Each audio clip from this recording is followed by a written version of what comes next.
Well, good evening, everyone. And, of course, welcome back.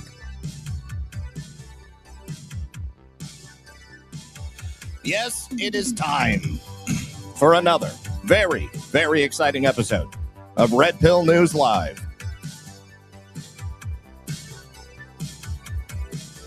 So it would appear that everything seems to be working today. Don't have anybody telling me they don't have audio on any platform. I definitely am down a monitor. I am down a Thunderbolt hub. Almost down a camera. I don't know what the heck's going on there too, but I had some type of strange electrical event take place yesterday and everything just took a shit. But it seems to be working right now. Camera's on. Fan is on. I've got a battery power adapter going. I got a new monitor coming on Saturday. So for today, I'm just going to have to squint when I look at the chats because it's on, instead of a 27-inch monitor, it's on like a 12-inch monitor.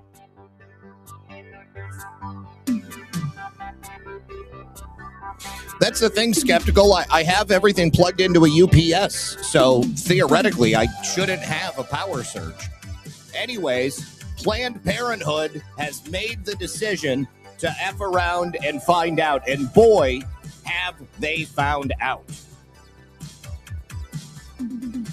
All right, so I need you guys to sit back, relax, and of course, grab your popcorn, because we're going to get into it right about now. All right, welcome back, everyone. Thank you very much to Principled Enigma, who says, Heavenly Father, bless this broadcast and everyone involved. Thank you. I certainly can use the blessings because yesterday was a very, very frustrating day. And just hoping that everything continues to go as expected today. So, I don't know. You know, I mean, I've got multiple surge protector strips that are plugged into the UPS. So there's like redundancies upon redundancies. And yeah, that is all I know. Yeah. So anyways, we do have quite a bit to talk about today. First of all, before we give a shout out to the sponsor of today's program, I want to show you guys a video of the glove in action. This, my friends, is an incredible couple of videos I've got for you. First of all, from Blue Lives Matter here, this is how ICE is about to start taking down criminals, and it's outstanding. Let me push pause on the video so I can read this for you yesterday. So, Compliant Technologies, a couple of years ago, they sponsored an episode of a TV show called Real Man TV. We had one of our cinematographers there. He was a guinea pig to show exactly how the power glove was going to work. Now, watch what happens now that ICE is going to equip agents with these gloves. You're going to have Compliant Technologies providing these little buggers that provide a maximum of 380 volts on skin contact. Okay, so yeah, I don't... Horrible. Oh, Hal Turner, you're killing me, bro. You're killing me. Oh, I see the Rumble chat isn't working. Let me get that fixed. Okay. All right, chat. There we go. Okay, so yeah, if you're getting any particular audio issue, it's Rumble. I can't do anything about it. All right, so basically the manufacturer says the stimulation from the glove inhibits the subject from performing coordinated muscle movement, and it can end a struggle in 3 seconds or less. You've got rules that limit it to being used no more than 2 gloves at once and no more than 15 seconds of continuous application. And you will see why in just a second, because 1 second of this thing being applied to your skin is enough to drop a full-grown man to the ground immediately.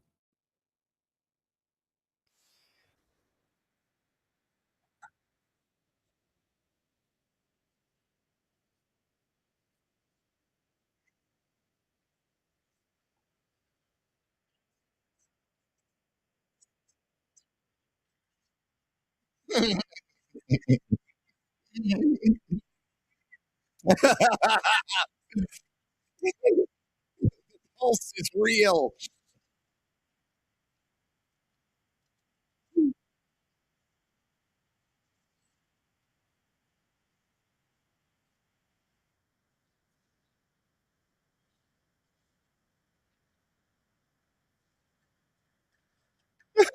All right, I've got one more to show you. They also went to sort of a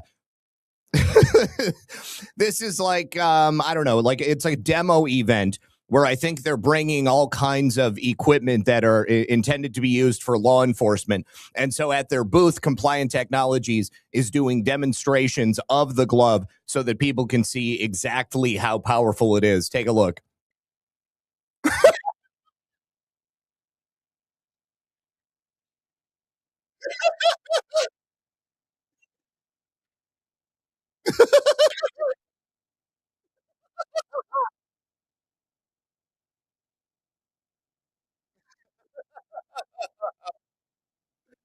Oh, no.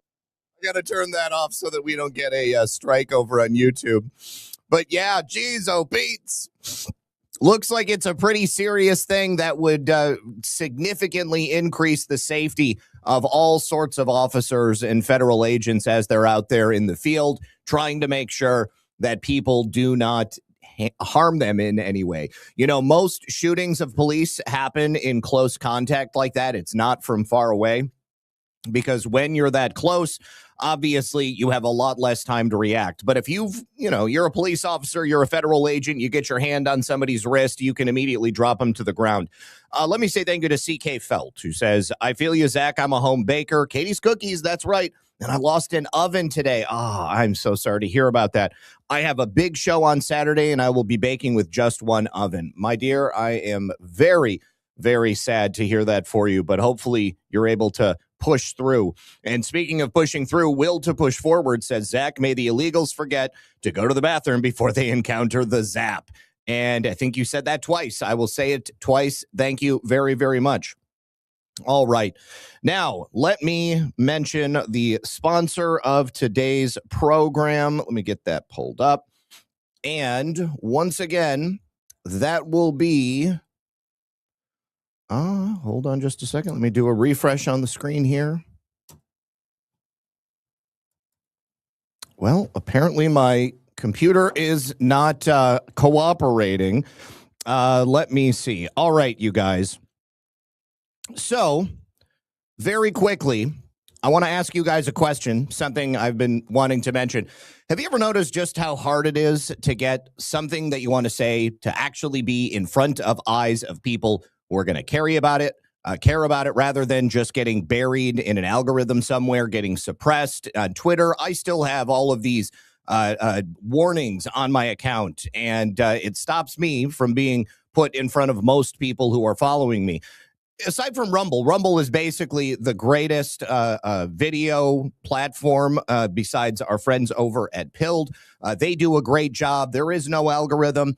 But I recently came across something called Patriot Social. And to be honest, as I told you guys yesterday, I've looked at a lot of these new social media platforms, and it's generally not something that I care to pick an account up and start posting on, because they just don't seem worth trying. I mean, they don't have the features that you want to use, but this one is different. They've actually put together quite a bit of cool and interesting features. Plus, it's a totally free community. It's built for people just like us. They share our values, plain and simple. I don't really want to support adventures that are going to be working to undermine the things that I want to get done here in America or around the world. But on Patriot Social, you've got a news feed, you've got a community section where you can post. It's going to actually go out to everybody. You can go there and you can see everything that has recently been posted. It allows you to connect with people a lot easier. There's polls on issues that you might care about. You don't even have to take advantage of them, but if they're there and you see it, you can vote on it, and then you can see how the rest of the community is feeling about it. But all of these things that you would expect from a major social media platform, you're going to get it here, minus the algorithm that is fighting to keep you and your stuff hidden. Now, they've also got live broadcasts, and as soon as that's available to me, I'm also going to start streaming there. It's a great way to follow people that you actually trust. The reward system is something that I have never seen anywhere. You get points from the platform for being active. It's a pretty cool touch, and then you can use those points to get things from their rewards program. There's a solid community of people who have already joined. I want to say thank you very much to all of the people who went over there and joined yesterday after I told you about it, because obviously I'm there now. It's completely free to join, just takes about 30 seconds. They actually give you a list of tasks that you can complete so that you can get as many points as possible and then start taking advantage of those rewards. Now, I have already left the link to my profile in the description below this video, but it's thepatriotsocial.com/profile/redpill78. Once again, that is thepatriotsocial.com/profile/redpill78. And you can go there, you can follow me, and then you can even send me a message. So let me know when you're over there. I'll probably get a notification telling me that you guys have joined up. And it also will give me points for getting you guys over there. And then you can do the same thing when you get people to join as well. So thank you once again to Rumble and to Patriot Social. Okay, now moving on to our next story. We have an update for you on the situation with Gun Owners of America, Silencer Co., and the good people at the Silencer Shop. Maybe not Silencer Co., Silencer Shop. I get them mixed up sometimes because I'm a customer of both of them. But yesterday, the Justice Department confirmed, first of all, that they were not going to stop people from transferring suppressors, SBRs, and any other weapons and short-barreled shotguns without a tax stamp, which you no longer have to pay for.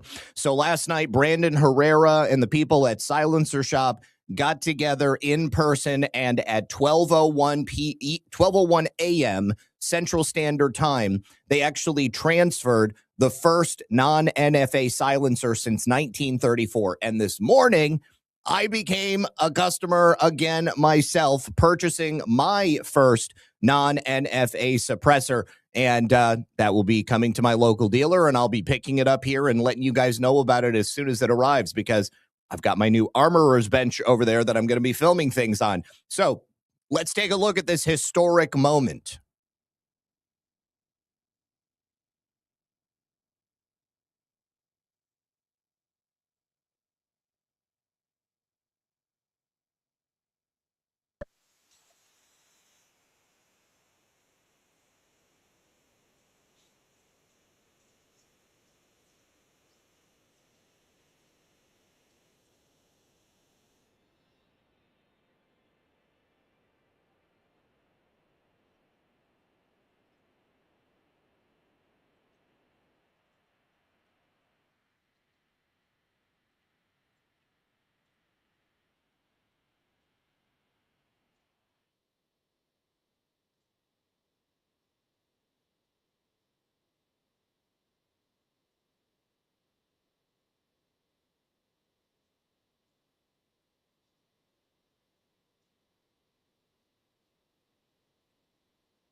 Amen. I can't tell you how cool this is. We are moving in the right direction with regards to our Second Amendment freedoms, and it's only up from here. So now we have invalidated certain portions of the National Firearms Act, and we should be able to start modifying our weapons to turn them into short-barreled rifles. I'm waiting for some guidance on that. I saw a video from Palmetto State Armory where they said, because they were part of the lawsuit, that in order to convert your rifle into a short-barreled rifle, either take a pistol and remove the pistol brace and put a stock on it, or take a rifle and put a shorter barrel on it, that you had to have purchased the gun from Palmetto State. But I've got a lot of guns that I have built myself from the ground up, and I just want to make sure exactly what the laws are before I start slapping stocks on a bunch of pistols here.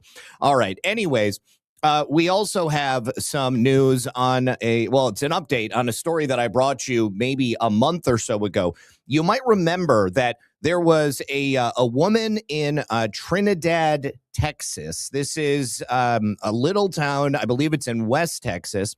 And this woman had posted a Facebook post about the water quality that she and her neighborhood were getting from the municipal water supplier.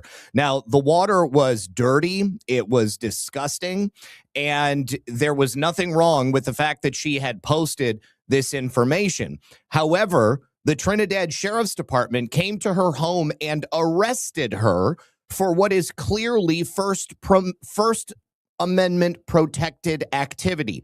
Now, this is the woman who was arrested, and they ended up arresting people who actually came to the sheriff's department to protest the arrest of this woman for something that she never should have been arrested before. Let's watch the video so that you guys can get a refresher on the situation, and then I want to tell you the update.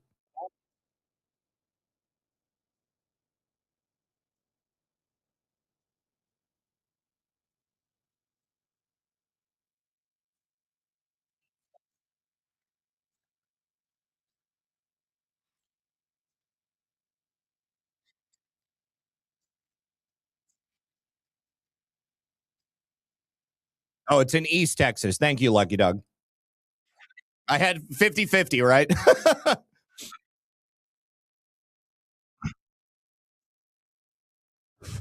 So because of those arrests for what were, again, protected activity by these people, the Trinidad Sheriff's Department became under investigation by the Texas Rangers.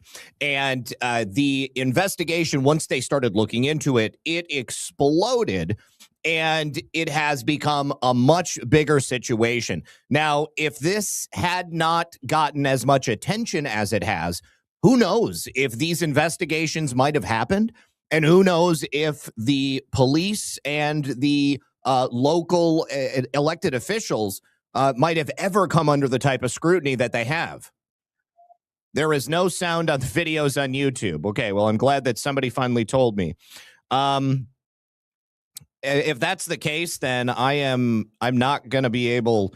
I'm just going to turn off the stream on YouTube because I'm not going to go through the hassle that I went through yesterday. I just changed something on StreamYard, so please tell me if there is still no sound. Way off the tracks. Like it didn't even switch tracks. It just full derailed. Lindsay Patterson is the city's former city administrator, the highest ranking employee. I was going to oversee kind of the operations, the compliance, the financial aspects of things. Patterson reported to city council, but council fired her in February 2026. In a lawsuit, she claims it came after reporting to Trinidad police that public funds belonging to the city were being held by private individuals. And they didn't like being told that that's against the law. That's not a proper way of doing things, and that will impact the city as a whole. That would prevent us from having good audits or obtaining desperately needed grants. Those are problems. So getting called out on their corruption, and that, my friend, is why they sent the police out to go after these citizens of Trinidad and try to suppress them from going forth and talking about these things publicly. Dozier replaced Patterson, but on Wednesday, Dozier unexpectedly quit. Dozier, a defendant in multiple lawsuits by former employees who claim they were fired in retaliation related to the city's ongoing water controversy. One of them, former municipal judge Shalina Bibbins, claims she was fired for dismissing a charge against Winston Knowles. Knowles was arrested for protesting the arrest of Jennifer Combs. Jennifer's situation lit the match, like full send. The story of Jennifer Combs went viral, charged by Trinidad PD for a Facebook post questioning the city's drinking water. The Texas Commission on Environmental Quality has since found violations. Look at this water. Can you imagine? The water in your home is coming out of the tap looking like this. You post something about it on Facebook because you want to make sure that your neighbors are aware that the water isn't safe to drink. And then as a result, the mayor of the town or whoever is running the town sends the local sheriff to your house to arrest you under false pretenses. Absolutely insane. With the city's drinking water, the Texas Rangers have not disclosed details of its active investigation. They will find corruption. I do believe that. Also resigning, newly hired city clerk Sandra Rojas and municipal judge Susan Carver. Neither has been mentioned in lawsuits. It's an operational failure. It's unclear how the city's day-to-day business will operate. In a Facebook post, the mayor calls it an inconvenience that will create issues, but some welcome a clean slate. I think it's going to give Trinidad an opportunity to actually right the track. All right. Now, the update is that the Henderson County District Attorney and the county attorney have informed the Trinidad Police Department that they will no longer be accepting cases for prosecution from that department. So that effectively makes the department completely useless with regard to criminal investigations. This is a direct response of their unlawful arrests of these local citizens.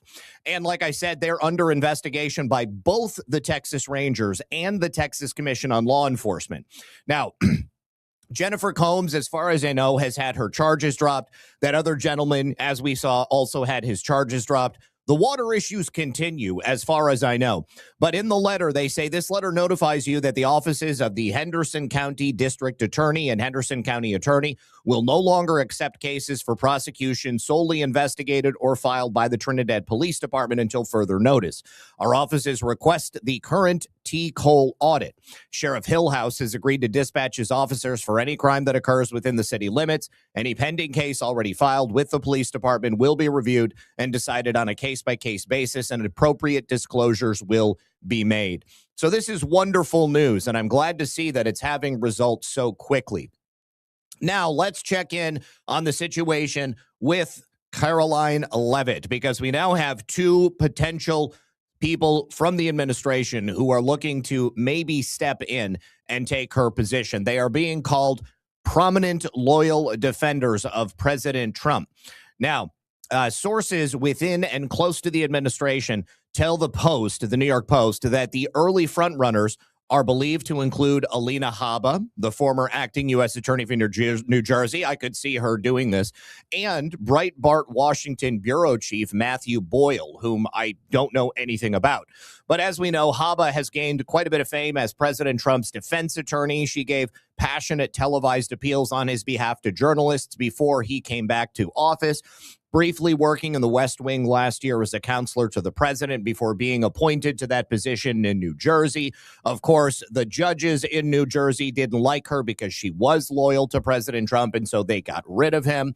And Boyle is a favorite among well-connected Trump allies who recognize the dogged Breitbart scribe's fiery but steady presence in the conservative media ecosystem. I'll take their word for it. I can't tell you or point to anything specific that I know that Boyle has done, but Trump knows Boyle by name. He's given him many interviews, including a recent sit-down in the Oval Office, and he's got experience with investigative work targeting public figures and quite a bit of close coverage of the Trump movement as it conveys working knowledge on how to manage and mitigate PR challenges. I would imagine his position as a journalist would also give him a bit of an edge when dealing with a cantankerous White House press corps. So looking forward to seeing who comes in and takes that position. If it's going to come down between a man and a woman, I tend to believe that would end up being Alina Habba, because obviously she is beautiful. And I think that President Trump likes to choose beautiful women to put front and center in a position like that. Now, next, the Fifth Circuit Court in Texas has just restored 9 provisions from Texas's 2021 election law. That includes a couple of very key things that are necessary to ensure that elections are processed in a free, fair, and secure manner. That includes mail-in ballot ID and voter assistance rules. Largely, they have found that the groups that challenged these rules under federal disability laws lacked standing. I love to hear it. They didn't have the standing to sue from the beginning, and they've been trying to take this down since 2021. Now, Judge Oldham is the judge overseeing the case. He said the challengers lack standing to attack Texas's mail ballot ID rules because they failed to show that any member faced a substantial risk of future harm. The court noted that ID-related rejection rates fell from 11 to 12%. To about 2.7%. Now, they also rejected claims that the groups had standing because they diverted resources to help the voters comply.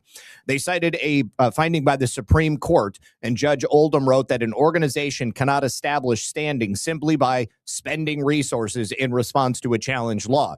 One challenge did reach the merits, but it also failed. The court held that local prosecutors enforce election crimes but do not provide voting services, so they could not be liable for disability discrimination under the ADA or the Rehabilitation Act. Very good stuff. Love to see that. Let me also say thank you very much to Doc from Amish PA. He says $10 for the battery backup system. The glove looks like Black Widow Marvel character inspired. Definitely a superhero inspired device. And then I'm One Great Florida says huge gratitude and a small donation towards your new monitor and squint-free shows. You're the best source for news. Thank you so much. Really appreciate you. Principled Enigma says Red Pill 78 on Rumble is more fun than on YouTube. YouTubers come over to Rumble. And then Denise Ann says, Ash Epps of Badlands Media for press secretary. I would 100% support Ash being the press secretary. Let's send POTUS a recommendation. All right, you guys, definitely get on that. I think that would be a wonderful choice. All right, now, a couple of stories related to elections that I didn't get a chance to talk about yesterday. So the elections in Milwaukee, Wisconsin, as you might expect, were fraught with issues. The DSA candidate, Miss Hong, was unsuccessful in making it through her primary, and there were some pretty big irregularities that took place. Now, in the early morning hours yesterday, Wisconsin primary results were still coming in, and the good people at the Milwaukee Election Commission, including the executive director, Paulina Gutierrez, admitted something staggering, that 5 of the 9 USB flash drives that were delivered from the city's central count facility to the county contained audit logs instead of the actual election results. She said it's a human error. When she was asked by a local news channel if it was as simple as somebody pressing the wrong button, she replied, correct. However, my good friend Brian Lupo has also written an article, and he takes issue with that. We're going to look at his reporting in a moment, but officials were forced to return to that same operations center at Central Count to re-download the correct results from 5 of the machines, and those results then had to be transported back to Milwaukee County Courthouse to get re-uploaded. Gutierrez said nearly 15,000 ballots were still outstanding at the time of the admission. I want to read that again to you because it is quite substantial. 5 out of the 9, so greater than 50% of the USB drives that were used in a critical election night transfer did not have the proper files on them. It was absolutely a shit show.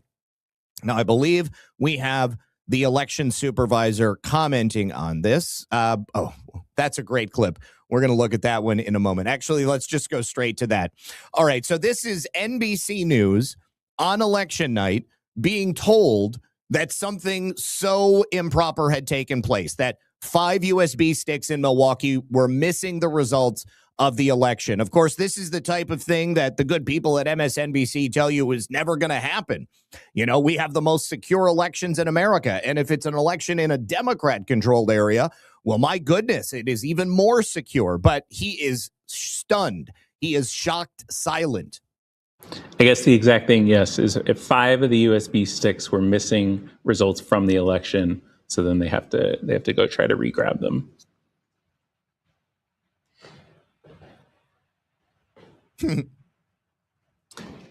He's stunned. Yeah, and they're all the folks behind the scenes are talking about this as well. So we can also look. It's unfortunate. The folks behind the scenes here, you're saying? Yes. Are how do I ask this artfully? I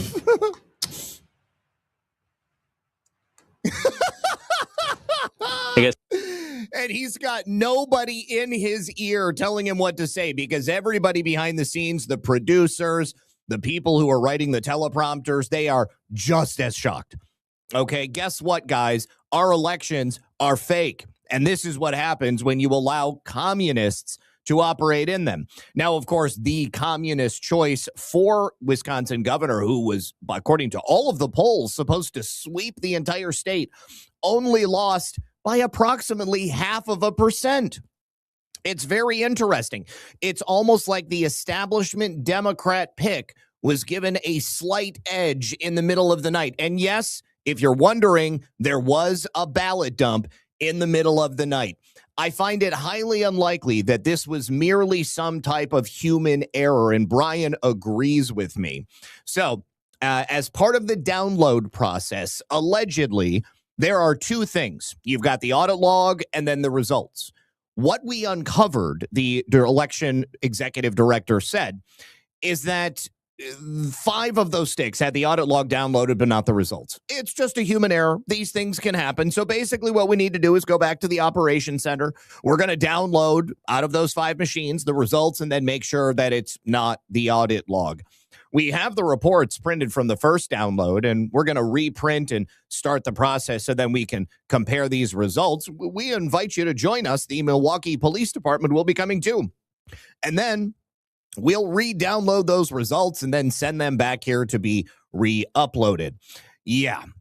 I don't think that this is a human error. This is just so bizarre, and you would imagine that the person who downloaded the first 4 USB sticks might have also been the person who downloaded the next 5 USB sticks. Now, thinking about chain of custody and the security of our elections, that time frame where they brought the incorrect information with no votes on those USB drives, that could theoretically have allowed someone who is remaining alone with the machines to manipulate the votes. That itself could have been what led to Miss Hong not winning the election in Wisconsin. Now, the reaction from Kornicki, though, the guy from MSNBC, that was just classic.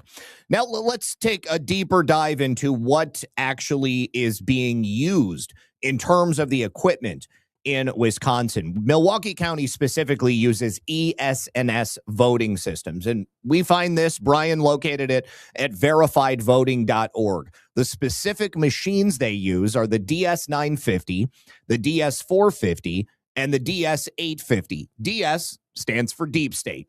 They use all of that for their mail ballot and their absentee ballot equipment. Now, all 3 of those machines are based on similar platforms, and they vary mainly by scanning capacity and accuracy.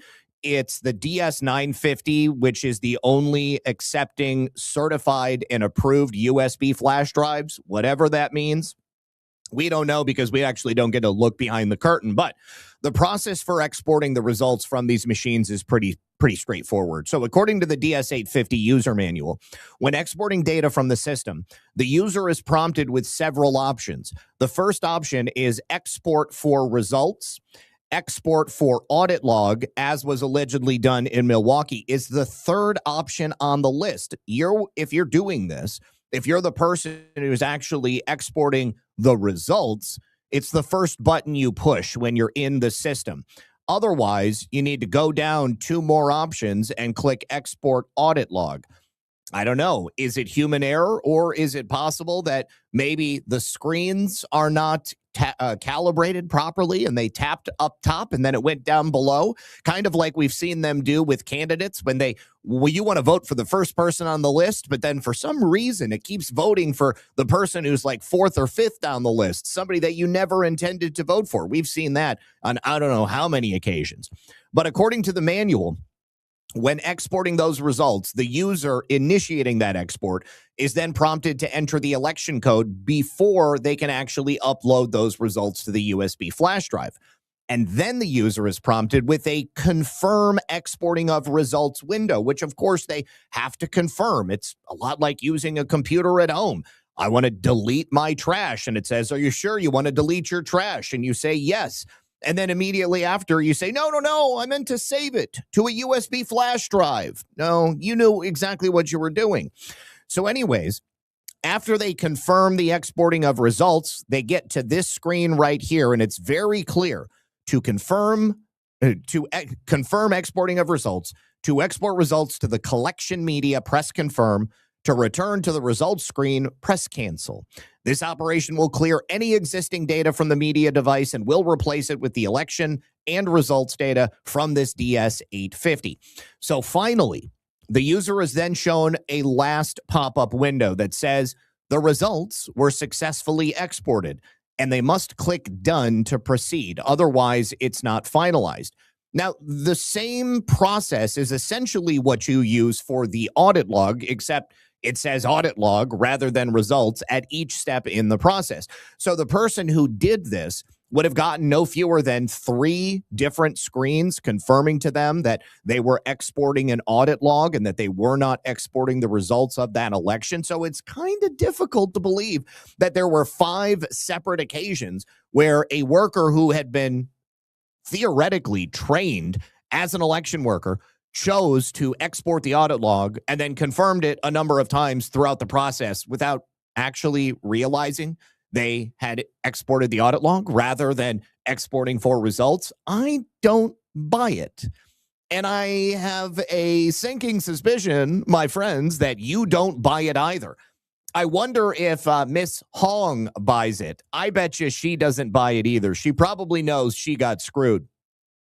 Now, according to reporting from a user on X, of the 5 tabulators, 3 cover the northwest side dominated by Crowley. 1 covers Bayview, and another goes further south. River West and East Side are dominated by Hong. They were not impacted. Now, there have been inquiries that were made to the Milwaukee Elections Office, and if new information comes up as a result of them reaching out, Brian will update the article, and I will, of course, report it to you here. Denise says, Zach, I wanted to update you on my car repair bill. Oh, thank God. I was able to get another loan to cover what I owed on the other one. Much lower interest rate and manageable payments. Thanks for your recommendation. Yes, I'm so happy that it worked out for you. I was really worried that they were like going to come repossess your car or start charging you 35% interest rate or something like that. I'm glad. I'm really glad that it worked out. When my daughter, she had a car that broke down and she still had to make payments on that car, and it was just useless. She couldn't drive it anymore. And so she had to go get a new car from a dealership. Well, it wasn't new. It was a used car, but new to her. And they would not give her a car loan without giving her like outrageous interest rates. And because of the age of the car, they didn't even want to give her an auto loan at all. So she got a personal loan from her credit union, and then that had obviously a much lower interest rate. And the personal loan was effectively for whatever she wanted to buy, whatever she needed to buy. So it didn't matter to the credit union that she was going to use it to, put her payment down on this vehicle. So anyways, that was why I thought of it, because, I've heard of people doing that. I recommended that to my daughter. I was like, hey, why don't you try to do this instead? Because otherwise she would have been paying a lot more money. I'm glad that you're doing good, though. All right. Zach, you may have to stand alone. Thank your stream in the future. I don't know what you mean. You may have to stand alone. Thank your stream in the future. Helio, I don't know what you mean. Maybe you can, if I missed something else in the chat, then, you know, that's relevant too, but I don't know. Either way, glad you're here, bro. Okay. Now, James O'Keefe and Cam Higbee went to Minneapolis on Elections Day, and they dressed up like Muslims. Now, as I've told you before, if you are a voter in Minneapolis or in Minnesota, you can vouch for up to 8 other people to say that they are citizens and that they can go ahead and cast a ballot. So you are vouching for their identity. And because you don't have to show an ID in Minnesota, James O'Keefe and Cam Higbee, who was, by the way, dressed as James O'Keefe's wife in a sort of, what are those called, burqas, or is that a hijab or something like that? They were able to vote in the name of somebody else. So as far as like undercover investigations go, this election season, James O'Keefe and the people, the citizen journalists that are associated with him in the Citizen Justice League, are doing an excellent job. So they have uncovered a number of different types of voter and election fraud. In this instance, in Minnesota, they found poll workers who were more than happy to register people who they introduced them as Hamas militants. They introduced them as terrorists from Gaza, meaning that they're not citizens. And they also allowed Cam Higbee, who was disguised as a Muslim woman, to vote under the name of other Muslim women. Now, James said, yesterday I went to Minneapolis polls disguised as a Muslim woman. Higbee said this, not James. Poll workers were going to let me vote in other people's names and then vouch for 8 other unregistered voters. Let me get this pulled up. We're going to watch the intro, and then I've got another clip from it as well. Maybe. Here we go. It's very loud.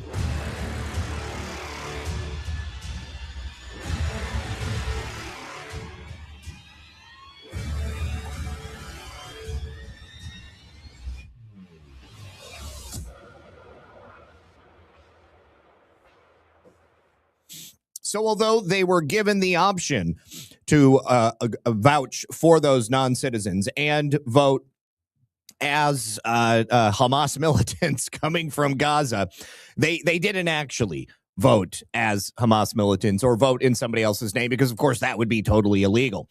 So in another post, James said, election worker says you are the ID, referring to the registered voter serving as identification for the people they're vouching for. And the election worker confirmed James O'Keefe's question about unregistered voters being vouched for. I can vouch for them. They are not registered. That's okay. That's fine. Yeah. And then the election worker explained that a registered voter in the same precinct can vouch for up to 8 people. If you're all in the same precinct and you are already registered, you can vouch for them as ID, 8 people. I'm James O'Keefe, and this is vouching for 7 other Muslims at a Minneapolis polling booth. We're going in to this location, and I'm going to say that I'm vouching for them. The name is William Lawrence. The question about the vouching program, yeah? Vouching? I can... Hold on a sec. Patriot Social's not working? Well, maybe we broke the website. Yeah, that's not pulling up for me either. Hold on. Let me check and make sure that the app is working.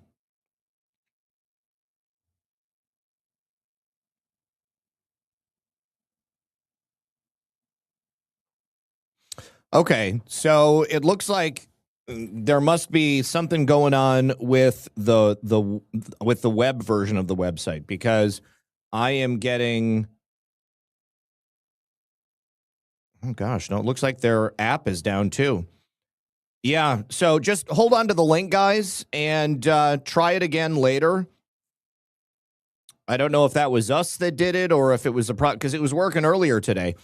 So yeah, hopefully everything will be working later. Vouch for them, but they are not registered. That's okay. That's fine. Can I bring 5 more from up to 8 people? Okay, that's a good thing. We go back and we get Krishna and Ernesto and Mohammed. In Minnesota, you can show up on election day and vouch for up to 8 unregistered voters. Members of the Justice League dress up in traditional Muslim attire, including a transgender wearing a burqa. and put this vouching law to an extreme test on primary day, August 11th. Gonna be a baller. Shot caller, 20-inch blades, only Impala. The vouching. Yeah. Vouching for. I vouch for them. Oh, great. Is that okay? Yes. How does that work? Well, if you're all in the same precinct, Yes. and you are. Okay. So this is an 11-minute segment. Again, I don't like playing all of people's videos, especially when it's long like that. So I would humbly ask you guys to go support James and Cam and actually watch it on their channels. Now, also, Anthony Rubin from Muckraker said yesterday, I walked into a polling location in Minneapolis with 2 Muslim men, and I told the poll workers that they were Hamas militants from the Gaza Strip. The poll worker was all ready to get them registered to vote so long as I vouched for them. So he's going to be releasing a video on this as well. So they went to, so they had 1, 2, 3, 4. They had Show, they had Savannah Says, Citizen Justice League. So they had people going all over Minneapolis, essentially capturing these election crimes live as they happened. And again, all of this is ending up in the hands of the DOJ. Now, again, very importantly, they broke no laws. There were no ballots cast. There were no affidavits signed. All they were doing was stress testing the system. And the system worked exactly as it's intended to work in Minnesota, which is to say that illegals could have voted. So Cam Higby also said the intention of this video was never to actually vote. The intention was only to expose the flaws in the system. No ballots cast or touched. No affidavits were signed or touched. All we did was speak to poll workers. So Cam is going to have his own video as well because he also has a setup for that hidden camera. Now, I've got one more clip for you here where James O'Keefe is speaking with that election worker about the fact that he wants to vouch for these 8 illegal aliens. Say that I'm vouching for them. The name is William Lawrence. The question about the vouching program, vouching. I can vouch for them, but they are not registered. That's okay, that's fine. Can I bring 5 more from up to 8 people? Okay, that's a good thing. We go back and we get Krishna and Ernesto and Mohammed. In Minnesota, you can show up on election day and vouch for up to 8 unregistered voters. Members of the Justice League dress up in traditional Muslim attire, including a transgender wearing a burqa, and put this vouching law to an extreme test on primary day, August 11th. Gonna be a baller. Shot caller, 20-inch blades, only Impala. The vouching. Vouching for. I vouch for them. Oh, great. Is that okay? Yes. How does that work? Well, if you're all in the same precinct, Yes. and you are already registered, which looks like you are, then you can vouch for them as ID for them. Oh, good. She says to me, I say they do not need ID. She says, you are the ID. He is the ID. I am the ID. And no ID needed. I just vouch for them. Well, It's you're good. the ID. I am the ID. It's good. How many people may I vouch for? I feel like that guy's a little suspicious about the whole thing. It's 8? I thought it was 6. 8. I can vouch for 8 people. 8 people, no ID. We come right back. Thank you. Most poll workers we visited were willing to let us vouch with no questions asked, even when presented with the most absurd situation imaginable. Oh my While other goodness. poll workers did take issue with our investigation, revealing their awareness that something about this vouching system is deeply flawed or wrong. Yet for some reason, they don't want us to. They don't want them to expose it. Well, guess what? It is fully exposed now. Thank you again to the good people over there at O'Keefe Media Group and the Citizen Justice League. Now, still sticking with Minnesota, this is, of course, the logical extension of putting scammers in a position to capitalize on weaknesses in the American system.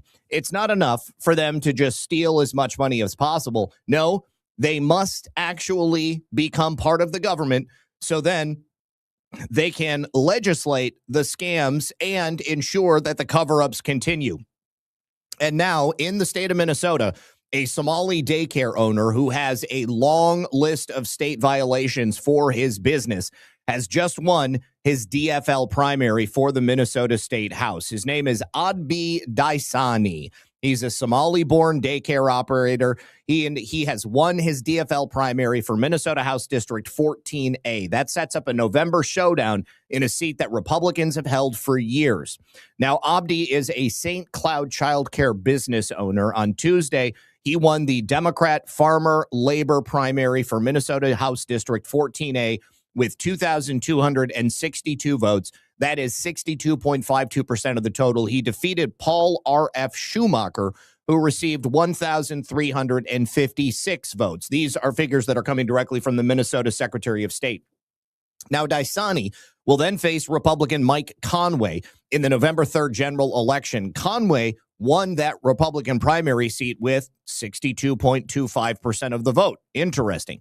The open district covers St. Augusta and portions of St. Cloud, Waite Park, and St. Joseph. Now, Daisani is 38 years old. He was born in Somalia. He spent 18 years in Kenya's Dadaab refugee camp, and then he resettled here in the United States in 2009, and I bet you he promptly became a millionaire because they put him through scam school when he was living in that Kenyan refugee camp. Once he moved here, he later moved to St. Cloud. He earned degrees from St. Cloud State University, and he opened up Blooming Kids Child Care Center, which has a license for 113 children. He has made expanding child care funding and assistance a centerpiece of his campaigns. Why wouldn't he? He is the one profiting directly from it, and of course, all of his friends and family are likely doing the exact same thing. But his daycare has a documented history of violations with the state. Probably not a place that you would want to put your own child. Daisani is listed by Minnesota Secretary of State as the chief executive officer and registered agent for this business, Blooming Kids Child Care Center Incorporated. The company was founded in 2017. Even though they have these violations, they do remain active and in good standing with the state's business filing information. The child care center is currently licensed. Its active license has no restrictions, and it allows, as I said, up to 113 children as part of the Minnesota Department of Human Services licensing database.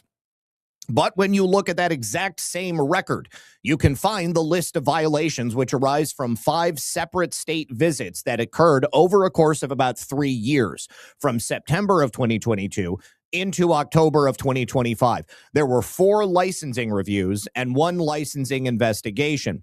The most seriously posted enforcement document is from November 18th of 2024. Now, Minnesota's DHS, the Department of Human Services, imposed a $400 fine for 2 background study violations. This is an order that says one staff member worked in a position allowing direct contact with children after that person's background study had expired. That occurred from May 20th to October 16th of 2024.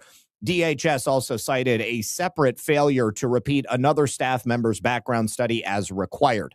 There were also earlier reviews of this business which cited additional problems. Alpha News actually reported on this back in 2024 as a result of their looking at the DHS records. And it turned out that the center had been cited for an insufficient number of qualified staff. There was incomplete staff training, damaged or poorly maintained equipment and spaces. It was dirty. They had problems with cleanliness. There was missing qualification records and missing medical documentation in the children's files. I have to be honest, it looks like they looked into this guy's daycare more than they've looked into anybody else's daycare. Maybe they stopped as a result of the fact that they found so many things that were wrong with it. So Alpha News also reported that the earlier violations had been corrected, and the Sahan Journal reported that the correction orders had been resolved without further state action. Now, Daisani told Sahan Journal that staffing was the center's largest challenge because of low wages, limited benefits, and high turnover in the childcare industry. The center, as I said, is still opened and licensed. He hasn't been charged with any fraud in connection with this business or any other businesses. But Minnesota has been ground zero for the enormous public assistance fraud scandals that we've seen erupt since Nick Shirley's landmark video, where he went there and showed that this is a far more widespread problem than anybody in politics wanted you to believe. And it concentrates pretty seriously within the Somali community. Somali-owned businesses are orders of magnitude more likely to be engaging in this type of fraudulent activity. Need I remind you about the Feeding Our Future scam? That was hundreds of millions of dollars in theft from the federal government.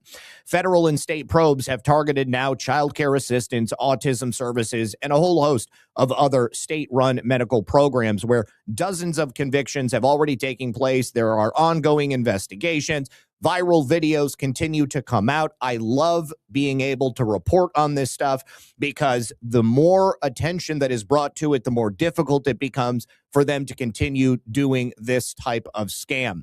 Now, it's very important to note that although Daisani is a Somalian-born immigrant and now a naturalized U.S. citizen, he has never been accused in any of these fraud scandals, but there is a pattern of regulatory failures at facilities that serve vulnerable children under the governance of Democrats in Minnesota. So I think it's always worth a look. Let me say thank you to Lee Walden, who says, ahoy, Zach, Miss Lisa, and crew. Yes, the world is upside down and backwards. The Twilight Zone is a reality. After all, stay woo. Love you. Mean it. Love you too, brother. Also, thank you over on Pill to Sean Joe for the can, Trump one for the cookie. Yes, once I fixed it, all of the other platforms that are not Rumble are running on the same audio stream. So I didn't see anybody chatting, and it's probably because it's so small. So I didn't see anybody telling me that there was no sound, but thank you very much. I'm glad that it is now. Thank you, Sean Joe, for the cookie and another cookie, and Filter Dog, thank you for the can. All right. Now, we also have an update from New Jersey. Now, Governor Mickey Sherrill would have you believe that when she and her administration admitted the 6,600 non-citizens that were on the New Jersey voter rolls, they were the only ones, that the inadvertent registration of those non-citizens between 2023 and 2024 was a one-off. It was an isolated incident. And then certainly in 2024, when it was discovered that it was happening, there's no way that it could continue to happen. Well, that turns out to be totally false, and Mickey Sherrill is obviously going to have to answer to this. State Assemblyman, he's a New Jersey lawmaker, Robert Auth, has just found proof that non-citizens are still being registered to vote in New Jersey. Call me shocked. Never would have seen that coming. So Auth personally encountered one of these people at her doorstep when at his doorstep, he went to the doorstep of this non-citizen, and this non-citizen admitted they weren't a citizen, but they were registered to vote, and they had just been registered to vote in June of 2026, right around the same time that Mickey Sherrill was admitting that they had a problem. So this is his post from Facebook, it looks like. He said, while out canvassing, the camera fan is definitely on. While out canvassing in Dumont to support Councilman Lou Ciarino, two members of my staff uncovered yet another alarming flaw in New Jersey's voter rolls.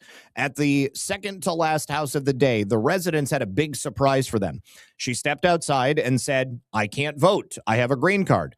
Confused, Councilman Ciarino walked back to confer with Phil Fredericks, my chief of staff, and Andrew Lyons, my director of technology. Andrew checked the records, which confirmed she had been registered to vote just a few months prior on June 22nd, 2026. Wow, isn't that interesting? This is another example of a long list of failures in the state of New Jersey and their registration system, which apparently continues to register non-citizens to vote. He says, if we found an illegal registration just by knocking on a few doors, how many more people across New Jersey are registered improperly? And how many of them don't even know it? So I'm reaching out to the county clerk's office to make sure this individual incident is addressed, but I realize our state needs to take larger measures to ensure election integrity. Please like and share this post to help get the word out. So I wonder if the DOJ is going to be checking in with Mickey Sherrill, doing a little pulse check and seeing how she's doing. All right. And so there was a message. Oh, it's gone now. I don't even know what it said. Okay. Anyways, continuing on the state of elections, we got to go to Michigan. We can't talk about problems with the election system and not talk about the all-pervasive issues that are currently taking place in Michigan. Now, as you know, Current corrupt Secretary of State Jocelyn Benson, who is also a candidate for governor, is under fire once again, this time over a rule that forces local clerks to destroy critical election records just days after an election. On August 12th, an attorney by the name of Kevin Kajewski filed a verified complaint in the Michigan Court of Claims on behalf of Bridgewater Township Clerk Michelle McQueer. Kajewski, these last names in this article. Kajewski, a former Republican candidate for Michigan Attorney General, gained statewide attention for successfully defending Clifford Frost. He was one of those Republican alternate electors that was targeted by current Attorney General Dana Nessel. Yes, Jimmy C., for some reason, it appears that Patriot Social is down, and I let the people know at Rumble, and they will let me know if it gets back up, and you guys can try it again later. All right, so he defended one of the people who Dana Nessel tried to prosecute for being an alternate elector for President Trump. Now, after securing this dismissal charge against Clifford Frost, Kajewski was inspired to seek the AG nomination. He ran on a platform of ending partisan lawfare and restoring the rule of law. So now this new lawsuit, it challenges Jocelyn Benson's Rule R 168.48. This was issued unilaterally under her authority, and it requires clerks to delete electronic poll book software and all associated files within 7 days after the election is certified. I don't have to tell you guys why that's a problem. It makes elections completely impossible to audit or to investigate if you are immediately deleting critical election-related information. If Benson requires people to willfully destroy election documents in advance of the 22-month federal and state preservation statute, wouldn't that put those people doing the deleting in criminal jeopardy?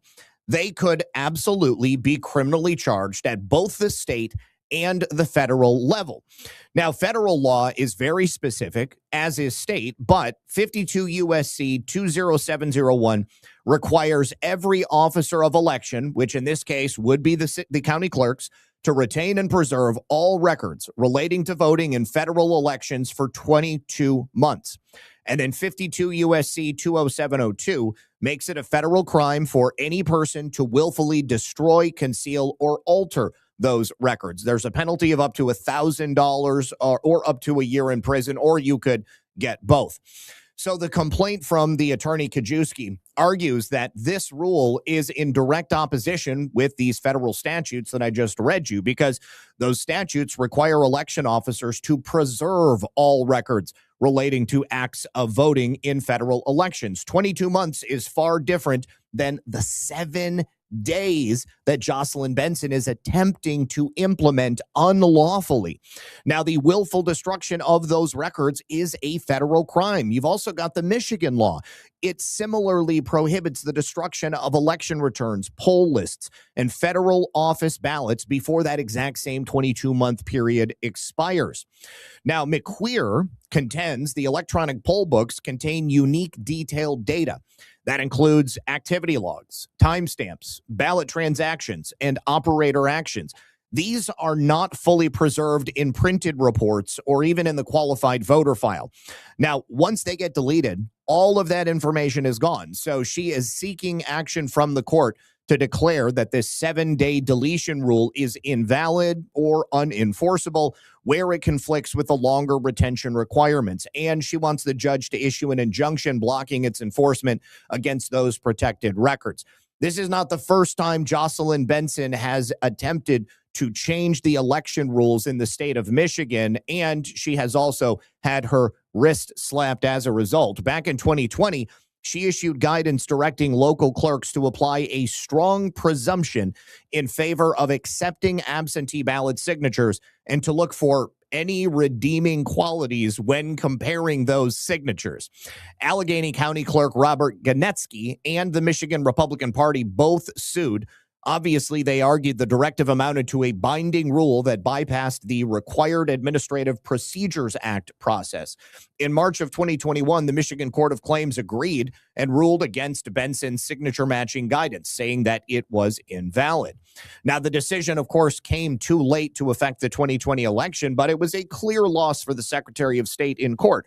So now she's also facing mounting pressure related to those workplace discrimination claims we've talked about on a number of occasions. There is that one employee who already received $750,000 in a settlement from the state. We had additional lawsuits that were filed in 2026. These people reported describing the filings as markings, at least the fourth such complaint in recent years. So you've got a number of complaints which all show a pattern of behavior on behalf of Jocelyn Benson.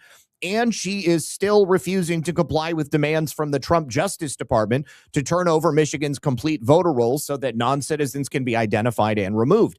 All she did was give them a limited public version, and she is fighting that broader disclosure in federal court.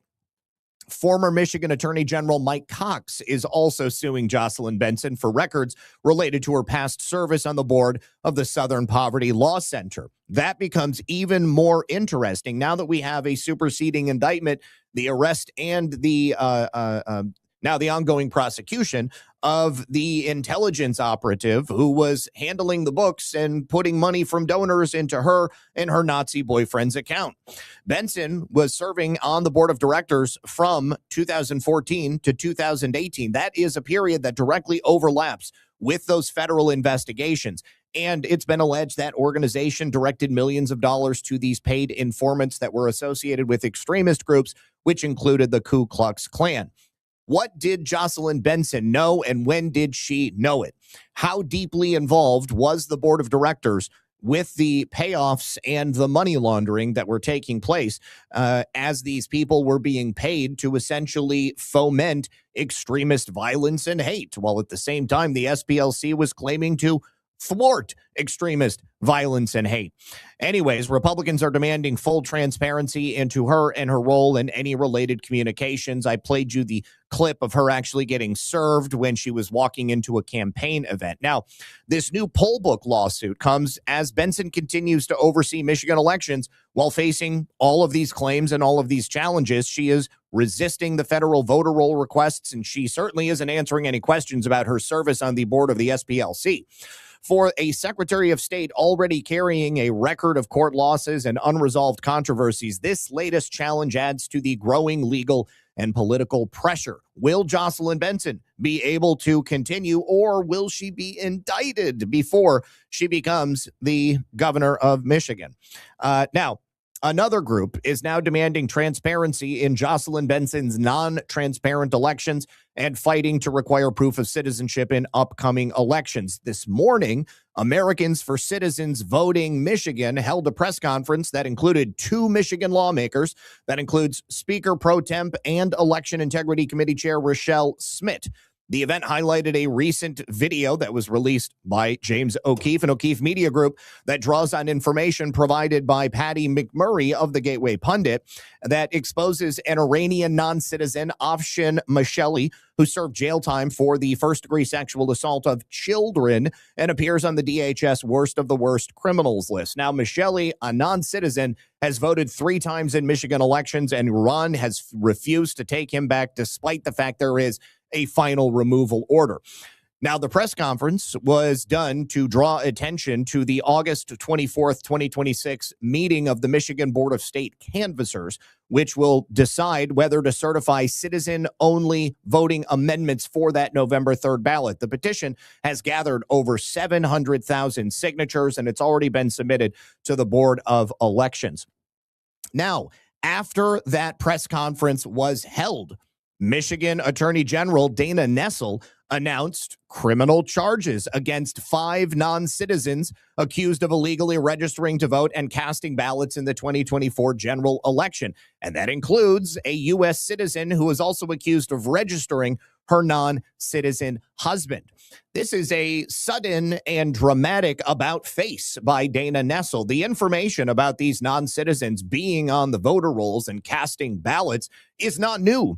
We've spoken about it for no less than a year, and we've been speaking about the specifics of the failed and broken election system in the state of Michigan for as long as I can remember. So it kind of looks like she is acting because she has to. It can no longer be ignored, especially after James O'Keefe and O'Keefe Media Group came in and did that pretty insane video. The charges also come after the Gateway Pundit had exposed at least 6 non-citizens appearing on the DHS Worst of the Worst website. That article came out in May, and it had that high-profile Iranian on there. Now, that same man, Afshin Masheli, that I was just telling you about, the first-degree sexual offender that remained on the voter rolls and had voted in several Michigan elections and who spoke with James O'Keefe on his porch, I'm wondering if they're going to be charging him. Neither Secretary of State Jocelyn Benson nor Attorney General Dana Nessel have ever publicly addressed the reporting from Gateway Pundit or anyone specifying these illegal aliens being on the ballots, but I think that this might have something to do with it. It's more than a year since those reports first emerged, so Dana Nessel's office has had an opportunity to charge these people, didn't do it until right now, obviously, as we are continuing to talk about all of these problems that these women running Michigan are running into as they are all pervasive and ongoing. So these are the people who are actually charged. We have Michael Akioya. He's 39 of Oak Park. They have 2 misdemeanor counts for making false statements on an absentee ballot application and a return envelope. He is a lawful permanent resident who allegedly voted by absentee ballot in 2024, and he attested to being a U.S. citizen, which he is not. We have Kimberly D. Donato, 60 of Rose Township. She was charged with election forgery. That's a 5-year felony, and using a computer to commit a crime, which is a 7-year felony. D. Donato is a U.S. citizen. She's accused of posing as her non-citizen husband and registering him to vote online in April 2024. She later canceled the registration and claimed she was just testing the system. We also have Alondra Harker, 26 of Three Rivers. She's been charged with fraudulent registration, which is a misdemeanor. Harker is a limited term resident alien, and she's accused of registering and voting in person in 2024. And we have Harumi Michael, 60 of Wolverine Lake. He has multiple felony charges, including election law forgery and attempting to vote as an unqualified elector. Michael is a lawful permanent resident, but he allegedly registered and voted in person in 2024. And don't forget Robert Pkwy, 67 of Roseville. He's been charged with election law perjury, attempting to vote as an unqualified voter, and fraudulent registration. Pkwy is also a lawful permanent resident. He registered online in September 2024, and he voted early in person the following month. He has claimed the vote was an experiment. And then we also have Basanth Sadasiavian, 29, currently residing in the United Kingdom. He has been charged with attempting to vote as an unqualified elector, and investigators say he registered and voted through the federal postcard system using a Bloomfield Hills address. This one is particularly interesting because he's not even a resident of the United States. He's a foreigner living in the United Kingdom, registering by mail, using a registration access in Bloomfield Hills, which is, of course, in the state of Michigan. But they had no need to, I guess, look into any of this stuff. Anyways, this is probably because of the UOCAVA, Overseas Uniformed Absentee Voting Act. Remember that they wanted to add like 10 million UOCAVA ballot voters to the system for the 2024 election. And that was a major push in Michigan specifically. Thank God they did not get the opportunity to push it that far. But now they are finally charging people for being non-citizens and voting in the elections. Now, Dana Nessel's office said these cases were referred by the Michigan Department of State. The Attorney General and the Secretary of State remained silent for months after even more illegal aliens were admittedly voting. I'm shocked that they haven't found these Iranians and charged them as well. But Jocelyn Benson continues to campaign, and Dana Nessel continues to mostly not do her job. All right. Let me say thank you to Denise. She said, it's almost as if criminal aliens actually do vote all the time in our elections. And they say that rarely happens. That is truly, truly what's happening. All right. Now, from Michigan, let's take a gander across the Rocky Mountain Range over to Colorado.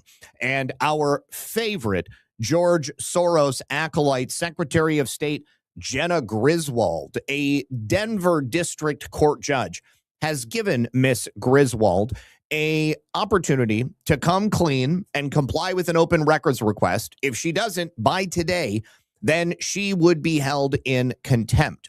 Now, the records involve consulting work paid for with public funds. Griswold's office says it doesn't have the documents, and she refuses to ask the consultant for them. She claims that it would impose an undue burden. That is so interesting. It's like she's doing everything she can to stall so that the court doesn't gain access to the documents they need to properly investigate what may be a crime on behalf of Miss Griswold. So the Secretary of State's office sent 4 employees to the Attorney General's office and 3 attorneys to the court. The consultant was brought in 2 years after Griswold became Secretary of State. The office had become a revolving door, and Griswold was on her 2nd deputy secretary, her 3rd legal chief counsel, and her 4th chief of staff. It sounds like Jenna Griswold is a real see you next Tuesday, and people don't like working for her. So, an office invoice in the court record shows that the state paid Sage River Consulting nearly $25,000 to conduct what they called leadership development and to make findings, conclusions, and recommendations. On what? On what? Leadership?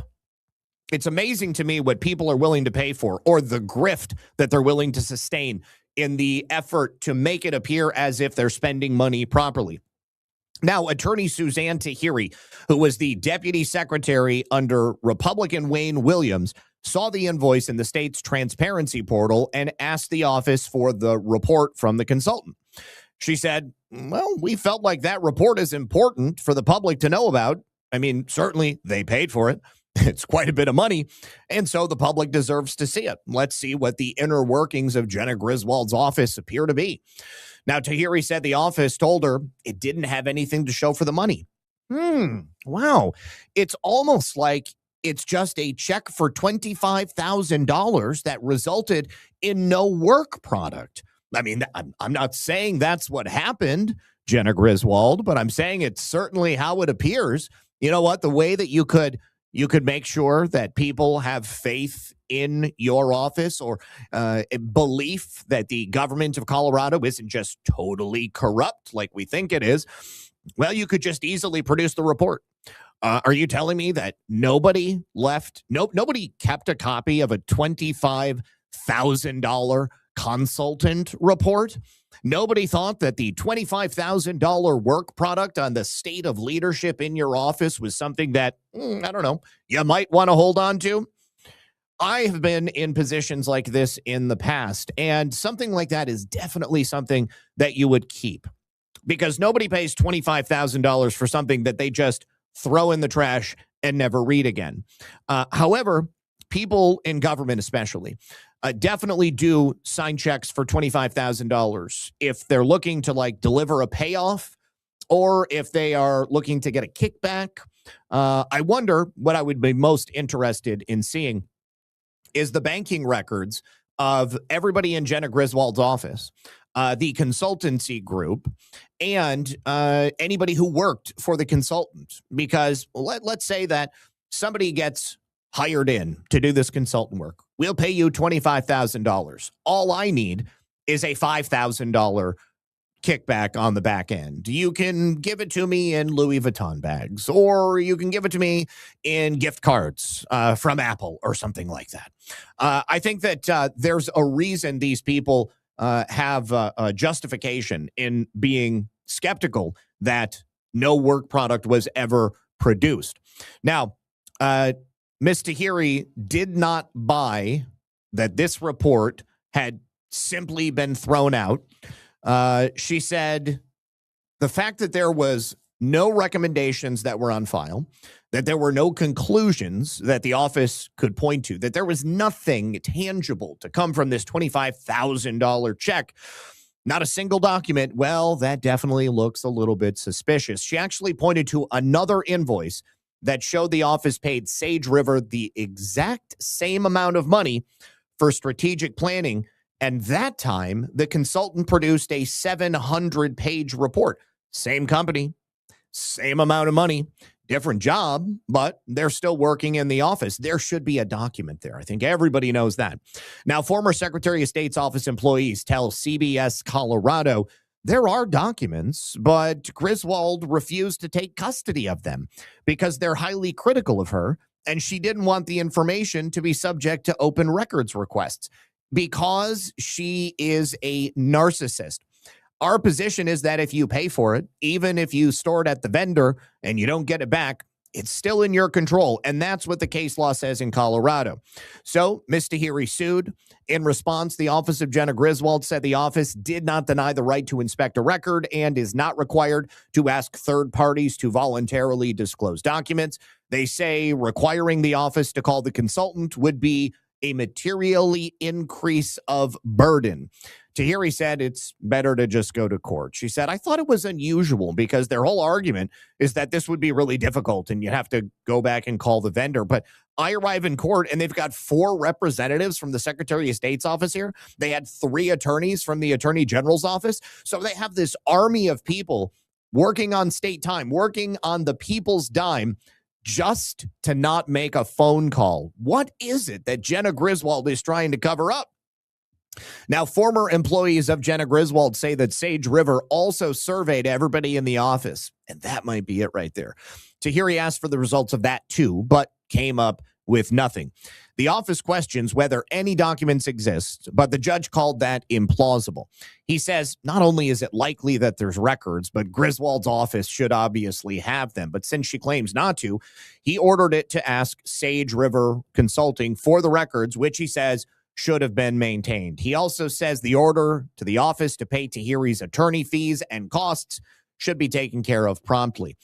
But when asked about this situation, Griswold and the Secretary of State's office declined to comment on CBS Colorado's case and the investigation of it. Sean Boyd also attempted to contact the founder of Sage River, but they're not speaking either. Now, Jenna Griswold is term limited as Secretary of State, but she has won the Democratic nomination to become the state's Attorney General in the primary election that was held in June. In November, she faces Republican Michael Allen. If we can get those documents out before November, maybe other people, some of the people that would vote for her would vote for her. I don't know. All right. Before we get into a couple of more instances of fraud in a number of different locations, I would need to give a big shout out to the next sponsor of the program. Now, speaking of communists, parents, this is time for some real serious talk for just a second about Democrat socialists. They are winning primaries and gaining political influence heading into the 2026 midterm. And their ideas in favor of higher taxes, welfare programs, bigger government are not only threatening our way of life today, but they could potentially destroy the future for your children. And you know that that is not something that you want.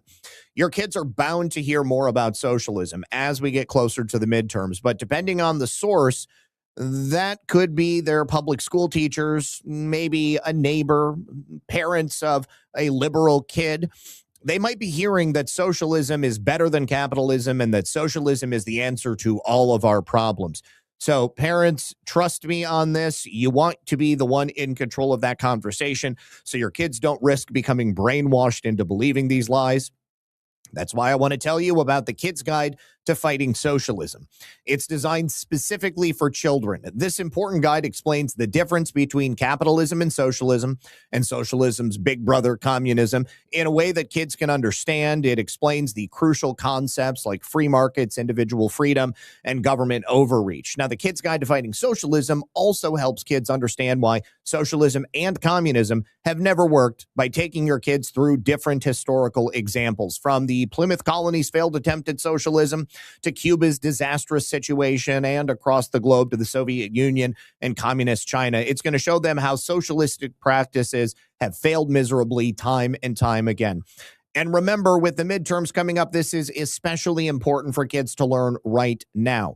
That's why the Kids Guide is giving you the Kids Guide to Fighting Socialism for free today. It's part of a free gift bundle that also includes the Kids Guide to Free and Fair Elections. The guides are free and yours to keep. You just need to pay $2 shipping and handling for this special offer. So to learn more and to order your free guide to Fighting Socialism, the Kids Guide to Fighting Socialism, and get those free bonus gifts, then visit PreventSocialism.com. Once again, that is PreventSocialism.com. If you're on Rumble, you can use that QR code on screen. Everybody else, go to PreventSocialism.com. Thank you very much. All right. Now, for those of you who have been watching the somewhat meteoric career of Barack Obama to basically come from nothing to suddenly being the president of the United States, you may not know the entire story. Of course, I've done a number of baseless conspiracies on Barack Hussein Obama, Michelle Obama, Bill Ayers and the Weather Underground, all of the dead homosexual men who strangely got ventilated in the vicinity of Barack Hussein Obama. There's a lot of scandals, but you got to go back to the very beginning to see where it all began. David Axelrod is a talking head on CNN, and he used to work for Barack Hussein Obama. And he has been a major part of the Democratic Party for a long time, long enough that he should remember how it was that Barack Hussein Obama came to be the phenom that he was back in 2008. The way it happened was through election meddling, election crimes, you might say. But this is not something that David Axelrod wanted to admit. Either that or he didn't know. I doubt it, though. I tend to believe that he definitely knew. But he was a chief strategist and senior advisor during the Obama administration. And when he was confronted about this on CNN on Tuesday evening, he played totally dumb, and he acted like he had never heard about this case. So he found himself hearing about it from a former White House spokesman and political commentator, a man by the name of Pete Seat. This was actually on Anderson Cooper's show, and he looked completely dumbfounded when he reminded Axelrod that Democrat officials in Indiana, which was Seat's home state, were convicted of petition fraud relating to the 2008 primary. Let me go ahead and play this clip for you. Essentially, the only reason that Barack Hussein Obama was able to get onto the ballot in the state of Indiana is because local Democrat officials committed ballot fraud, committed petition fraud, and they did fake signatures to get enough signatures to get Obama on the ballot. Now, as soon as he brings it up, David Axelrod immediately tries to pivot, deflect, to say something about President Trump. But then he's essentially dumbfounded, very similarly to the MSNBC talking head when he was forced to acknowledge that the USB drives didn't have any votes on them. In Arizona, he hired the ninjas. What were they called? Yeah. The cyber ninjas. In Arizona, he hired the ninjas. What were they called? Yeah. The cyber ninjas. The cyber ninjas. I'll give you an example of where it has been determinative, and that's in my home state of Indiana, St. Joseph County. The gentleman you previously worked for, David Axelrod, Barack Obama, got on the ballot because Democrats in that county submitted fraudulent ballot petition signatures. People, including the Democrat county chair, went to jail over that. Barack Obama should not have been on the primary ballot in the state of Indiana. But that's not a voting. That's not a voting issue. Like that's something. Well, it is a voting issue because he was on the ballot and people could vote for him. And he shouldn't have been. Issue though. That's not a they're stealing the elections. Illegals are voting. That's an Indiana issue because Indiana is the one that determines who's on their ballot. How did that get determined? How did that get determined? It was finally exposed 2 years later. It went through the courts, and several people found themselves in jail. Finally. But that's the problem. It didn't happen. They didn't find it before he was on the ballot. It took years after. How in the world can little crying Adam Kinzinger look him in the eye and say that's not a ballot issue? Of course it's a ballot issue. It may be a petition issue related crime, but that petition crime leads to a candidate who is completely invalid getting onto the statewide primary ballot. And then, of course, his presence on the primary ballot leads to him eventually becoming the president of the United States in January of 2009. David Axelrod looked at him and asked him how that was resolved with a genuine look of mysticism, as if he had never heard of it. And it's possible he may have never heard of it. It's possible that he may have just bought into the idea this entire time that Barack Hussein Obama was elevated out of nowhere, apropos of nothing, and was basically Democrat Black Jesus for a period of 8 years. I love it when leftists say Obama had no scandals. Remember when Obama said he had no scandals? Benghazi, anyone? Fast and Furious, anyone? I mentioned all of those gay men who were close associates of Barack Obama who also were murdered. What about the theft of the passport records for John McCain, Donald Trump, and Hillary Clinton? Oh, I'm sorry. It was Barack Obama, John McCain, and Hillary Clinton, not Donald Trump. And then the whistleblower from that case, who was somebody who had worked for John Brennan, Barack Obama's eventual Central Intelligence Agency director, he was murdered in his car in front of some building in Chicago, if I'm not mistaken. Or what about the fact that Barack Obama had multiple social security numbers, none of which were ever associated with the name of Barack Hussein Obama? What about, the chef didn't happen until after Obama was no longer president. I like to try and keep it to the many, many scandals that we can point to that might not have gotten the attention they deserved during Obama's 8 years in office, but he certainly had scandals. What about the pallets of cash that went to Iran? I mean, the list goes on and on. When these people say, oh, Obama had no scandals and, he only had this many people voting for him, Donald Trump is hated and he had all these people. No, you hate Donald Trump. That has nothing to do with the rest of the people who believe in what he could potentially do for the United States of America. So this issue was exposed only 2 years after Barack Hussein Obama had already been elected president of the United States. These people did go to jail.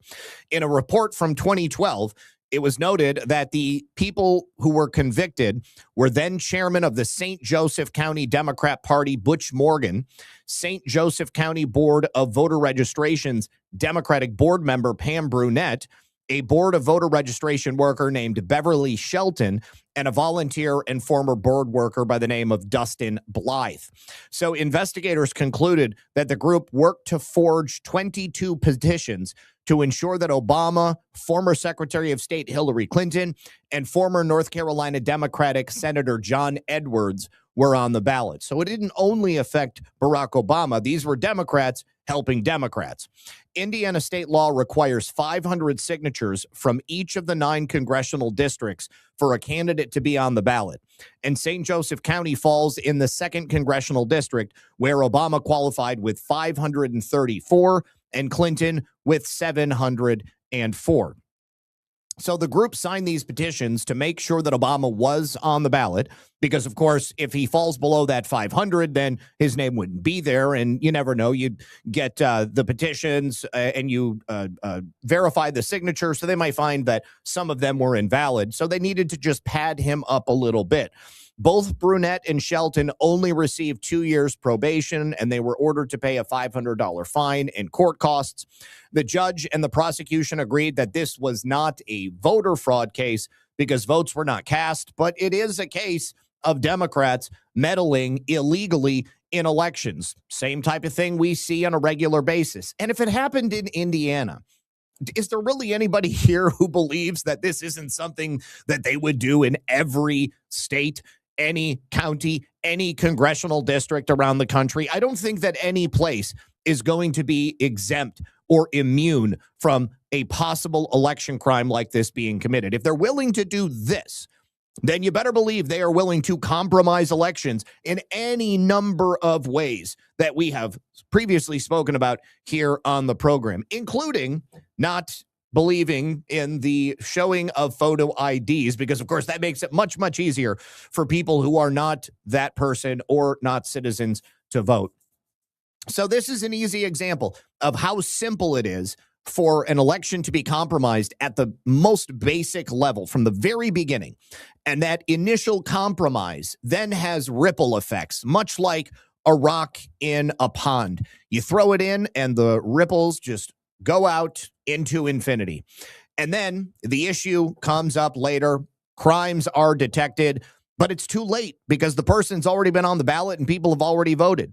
You might have had convictions, but they happened years later, and Obama won the primary and the general. So it's also plausible to assume that maybe they didn't get any jail time or anything more intense because the administration might have leaned on that local prosecutor and said, I want you to go light on these people, because if it wasn't for him, I wouldn't be the president. And by the way, I have no problem drone striking American citizens and then just not caring about it. So yeah, pretty shocking, or not. Principled Enigma says, I'm paying $5 to tell everybody to hit the like button. Please don't disappoint me. 2,766 viewers and only 766 likes. Thank you very much, Principled Enigma. I appreciate it. Thank you to Sean Joe for the cookie, and thank you to Filter Dog for the can. Thank you to No Thanks Joe for the cookie as well. He says, good Thursday to you, Lisa and Zach, for all your great reporting. God bless and be safe all. Thank you for that. I do appreciate you. Okay. Now, we also have another example of a Democrat-related election crime. This is a husband and wife team. A former New Jersey mayor by the name of Gina LaPlaca and her husband have just been hit with new criminal charges. For what? For forging signatures to fraudulently get on the Democrat ballot. Wow. It is the same exact crime that we just talked about going back to 2008, almost 20 years later. 20 years later. And we have the exact same crime being committed on the opposite side of the country. It looks to me like this is not an isolated incident, that this is the type of behavior that these people are willing to engage in any election, at any level, anywhere in the nation, winning at all costs. If it means they cheat, it means they cheat, and they have absolutely no problem doing it. I want to say this woman was also pulled over for drunk driving, too. Anyways, the former Lumberton Township mayor and current committeewoman, Gina LaPlaca, her and her husband, who is a Democratic operative. This guy is connected, so he knows what's legal and what isn't. His name is Jason Carty. They're both facing a new round of criminal charges. Prosecutors say that they submitted fraudulent signatures so they could get LaPlaca on the June Democrat primary ballot for the Lumberton Township Committee. So this is in Burlington County, and the prosecutor, Lachia Bradshaw, her office announced these charges this week. There was an investigation. Turns out that multiple people whose names and purported signatures appeared on LaPlaca's nominating petition never signed it and never authorized anyone to sign on their behalf. Now, if it wasn't for those fake signatures, LaPlaca never would have had enough valid signatures to qualify to get on the ballot at all. LaPlaca is 47. She signed a sworn affidavit claiming she had personally circulated the petition and that every signature was in the voter's own handwriting. Investigators determined that her husband, Mr. Carty, 49, also collected signatures on behalf of his wife, and the petition was submitted to the Lumberton Township Municipal Clerk by Carty himself. So these are the charges. LaPlaca faces 4th degree making a false statement under oath, 3rd degree knowingly filing a false petition, 2 counts of 3rd degree tampering with public records or information, and 4th degree falsifying or tampering with records. Carty, her husband, also faces 3rd degree knowingly filing a false petition, 2 counts of 3rd degree tampering with public records or information, and 4th degree falsifying or tampering with records. They are both scheduled to appear in the Superior County Court in Mount Holly on September 21st. Now, official Burlington County results show LaPlaca finishing dead last in this 3-candidate race for only 2 committee seats. She got 323 votes, or about 13%. And this is not the first time LaPlaca has been in trouble with the law. As I said, I believe that she had gotten in trouble for drunk driving with her child in the car. And that is exactly what happened. She pled guilty earlier this year to DUI and 4th-degree child abuse because she drove drunk as a skunk with her 2-year-old child in the vehicle. When the authorities pulled her over, her BAC was at 0.3%. That's nearly 4 times the legal limit in New Jersey. And this was after she had picked her kid up from daycare on St. Paddy's Day in 2025. Now, lucky her, maybe it's because she's a Democrat married to a local Democrat operative. But despite those disturbing circumstances, putting her child in grave danger and anybody else who's driving on the roads, she avoided incarceration. She was admitted into the New Jersey pretrial intervention program. She got 3 years of supervision. She has to go to mandatory Alcoholics Anonymous meetings. And she also has an interlock device that's installed in her car. If you don't know what that is, it's basically a breathalyzer that tests your BAC every time you get into the car. And if you have been drinking at all, it's going to register that. It's going to tell your probation officer. There are a couple of other things that she has to do. But just a couple of days before the primary in June, police responded to a domestic incident at the home of the couple. Cardi was charged with aggravated assault by strangulation, and LaPlaca initially claimed he literally tried to kill me. And then she later recanted what she said previously in a sworn statement, and she admitted she had been under the influence. Remember, she is currently on probation, and she's not allowed to drink. So I don't know what she was thinking when she decided to run for office again. Despite that, she got onto the ballot. But now we know that the only reason she got onto the ballot was because her and her cuck husband faked signatures. I wonder if it was worth it for him to get charged with a felony and maybe do some time. Hold on. I want to find the video of her getting pulled over. Looks like they didn't link to it here. I had it pulled up one time, and I was going to play it for you, but we just got too overwhelmed with a bunch of stories. All right. So I look forward to following up on these stories and more. Now, I had talked the other day about a candidate for governor down here in Florida, Paul Renner. I have decided that, yes, I am going to be voting for Paul Renner. I have a brief segment that Paul did with Just the News, and we went over his contract with Florida the other night. But I thought that it would be a good thing to play this segment for you guys. So if you are a Florida voter like me and maybe you're on the fence, it seems like these guys are not really campaigning, or maybe if they're campaigning, I'm just like not hearing about where they're going. As far as I've seen, there's really been no literature that's been sent out. I haven't gotten invited to anybody's things. Bobby Williams is America First. I think that Bobby Williams is also pro illegal aliens working, though. Hold on. Don't hold me to that, because there was one candidate who was wearing a cowboy hat, and somebody asked him about the illegal aliens working in Florida, like on farms. And the answer that this person gave seemed to be way too forgiving for my tastes. Bobby Williams, Florida. Yes, please. I'm not saying that it was Bobby Williams, but okay, he is wearing a cowboy hat. Let me go to X, and I want to see if I'm remembering this correctly, because everything else I saw about Bobby Williams I liked. The reason that if he is the person I'm thinking he is, the reason that I decided he wasn't going to get my vote was his answer on illegals. Bobby Williams, Florida. Now, Paul Renner is 100% America First.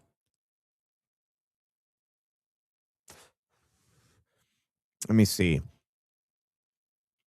Okay, so this is his account. Bobby Williams for Florida governor. Okay, let me go to the media. And he's a prolific poster. He's definitely posting on X a lot. Okay.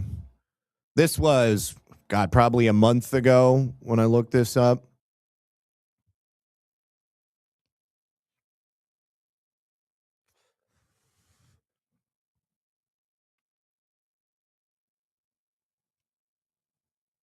I'm probably going to have to find it and bring it to you tomorrow.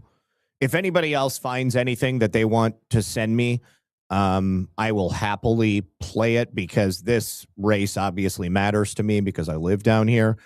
Yeah, he just posts too much, so I don't know where it is.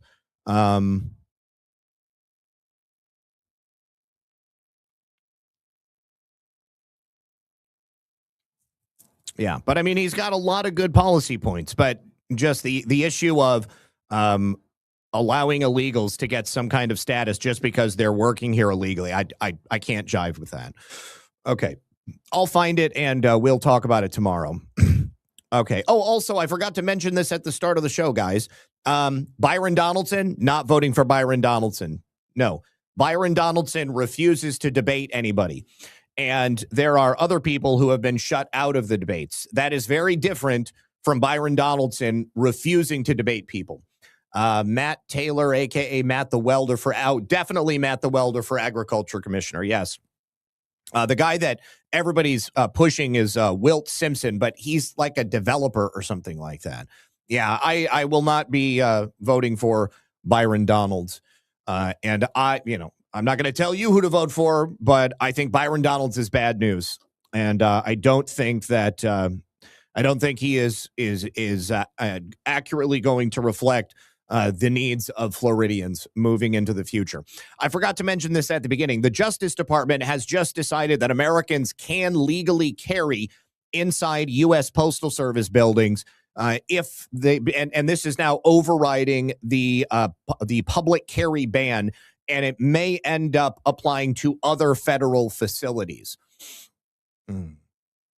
Well, he might win, Siesta Randy, but I'm not going to support him for it. And I will vote for somebody else to do my part in making sure that he doesn't get the job easily. Okay, take a look at this. Joining us is former Speaker of the Florida House of Representatives, U.S. Navy veteran, a former prosecutor and business attorney. He is Republican gubernatorial candidate in Florida, Paul Renner. Paul, great to have you. Amanda, great to be with you. All right. So you have seen a surge in your numbers. What do you think is behind that? What's driving it? Well, look, I'm running because I don't want to go backwards. And having been someone who was an architect in building the free state of Florida, people are looking and saying, this guy is the proven leader. He partnered with Governor DeSantis. The governor just last week singled me out and said I'd be a really good governor to replace him. So he's kind of not endorsed, but signaled who he's going to vote for, at least it seems. And so people want someone in that mold. And I'm clearly on experience, on results, on vision, the candidate to continue this great run that we've had. And as Florida goes, so goes the nation. And we're not going backwards at all. We're going forwards.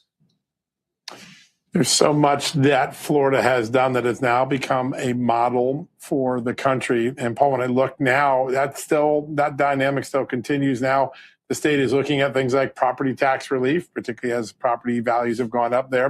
Okay, so I just grokked it, and I apologize. I must have heard somebody else who was running for governor, because on his website, he supports enforcing the existing laws, distinguishing legal from illegal immigration. He wants less bureaucracy in the legal process. He views most immigration issues as primarily a federal issue, but Florida has the right to enforce its own borders. He said that people who entered illegally, this might have been what got me. He said people who entered illegally in roughly the last 5 to 10 years need to go back. All people, in my opinion, who have entered this country illegally, regardless of whether or not they've been here for more than 5 to 10 years, need to go back. I don't think that we should. I find that a dangerous distinction to be making there. In my mind, there is no difference between illegals that have only been here 5 to 10 years and illegals that have been here for 30 years or more. If you're illegal and you've been here for that long, I don't care. I don't care how many roots you have planted. I don't care how long you've had a job. I don't care how big your family is. You're illegal. You need to go. All of them need to go. But he does say that he 100% agrees with Trump's deportations and that those here illegally, well, he also made the distinction here. Those here illegally who cause problems should be removed. He has described illegal entrants as criminals in the context and backed strong law enforcement. He argues illegals should receive nothing, no benefits, etc., and that all government incentives should be removed. In Voter's Guide, he agreed with current federal and state immigration enforcement approaches, and he blamed the Biden administration for allowing large-scale illegal entries. Certainly, the Biden administration had a lot to do with those people who came here recently, but we've had a major problem with a lack of immigration enforcement for basically my entire life. So I feel like if you're against illegal immigration, you need to be 100% against illegal immigration. I don't like it when people make distinctions between recent illegal immigrants and long-term illegal immigrants. With all the people flocking there, there are lots of big ideas on the table right now that Florida is doing that will eventually become big ideas for the country. What are some of your favorites? Well, you know, so is that Shearsea US? I'm not sure if I'm saying that correctly. So I've definitely done a lot of research on James Fishback. I love all of James's policies, but I feel like he stepped in it the other day when he did that press conference and claimed that Byron Donalds was under federal investigation for sex trafficking. And then the DOJ came out right away and said Byron Donalds is not under federal investigation for sex trafficking. That's a big claim to make without having the evidence to back it up. And I feel like that's going to hurt him. So you can't pass a platitude, but you can pass a plan. And I'm the only candidate, shockingly, in this race that has a plan to eliminate homestead property taxes, also help small businesses and renters. It's very ambitious, but it's doable. I'm the only one with a plan to reduce insurance costs, which are very high here, by 10 to 20%, and also to reform our electrical grid. Okay. Hey, man, if you want to send me an email, if you've got like anything you can send me, like I will eagerly cover that because I think that Byron Donalds is bad news. So, you know, redpill78@proton.me. I also tried to get James on the show and somebody from his team reached out to me and then he ghosted me. So, you know, I like, honestly, I would love to interview anybody who wants to run for governor. And I know that I'm not like a big deal or anything. So it's a lot to ask for people who are this busy, but you know, how utilities charge to lower electric prices. And so we're going to make Florida affordable again. That's my day one priority. I've said, well, the DOJ does not endorse Byron Donalds. That's totally different. So no, I mean, all I'm looking at is the announcement from the DOJ immediately coming out and refuting what James said. Like I said, I want to report on this if this is what's happening. And it's sincerely my hope that James didn't get ahead of himself.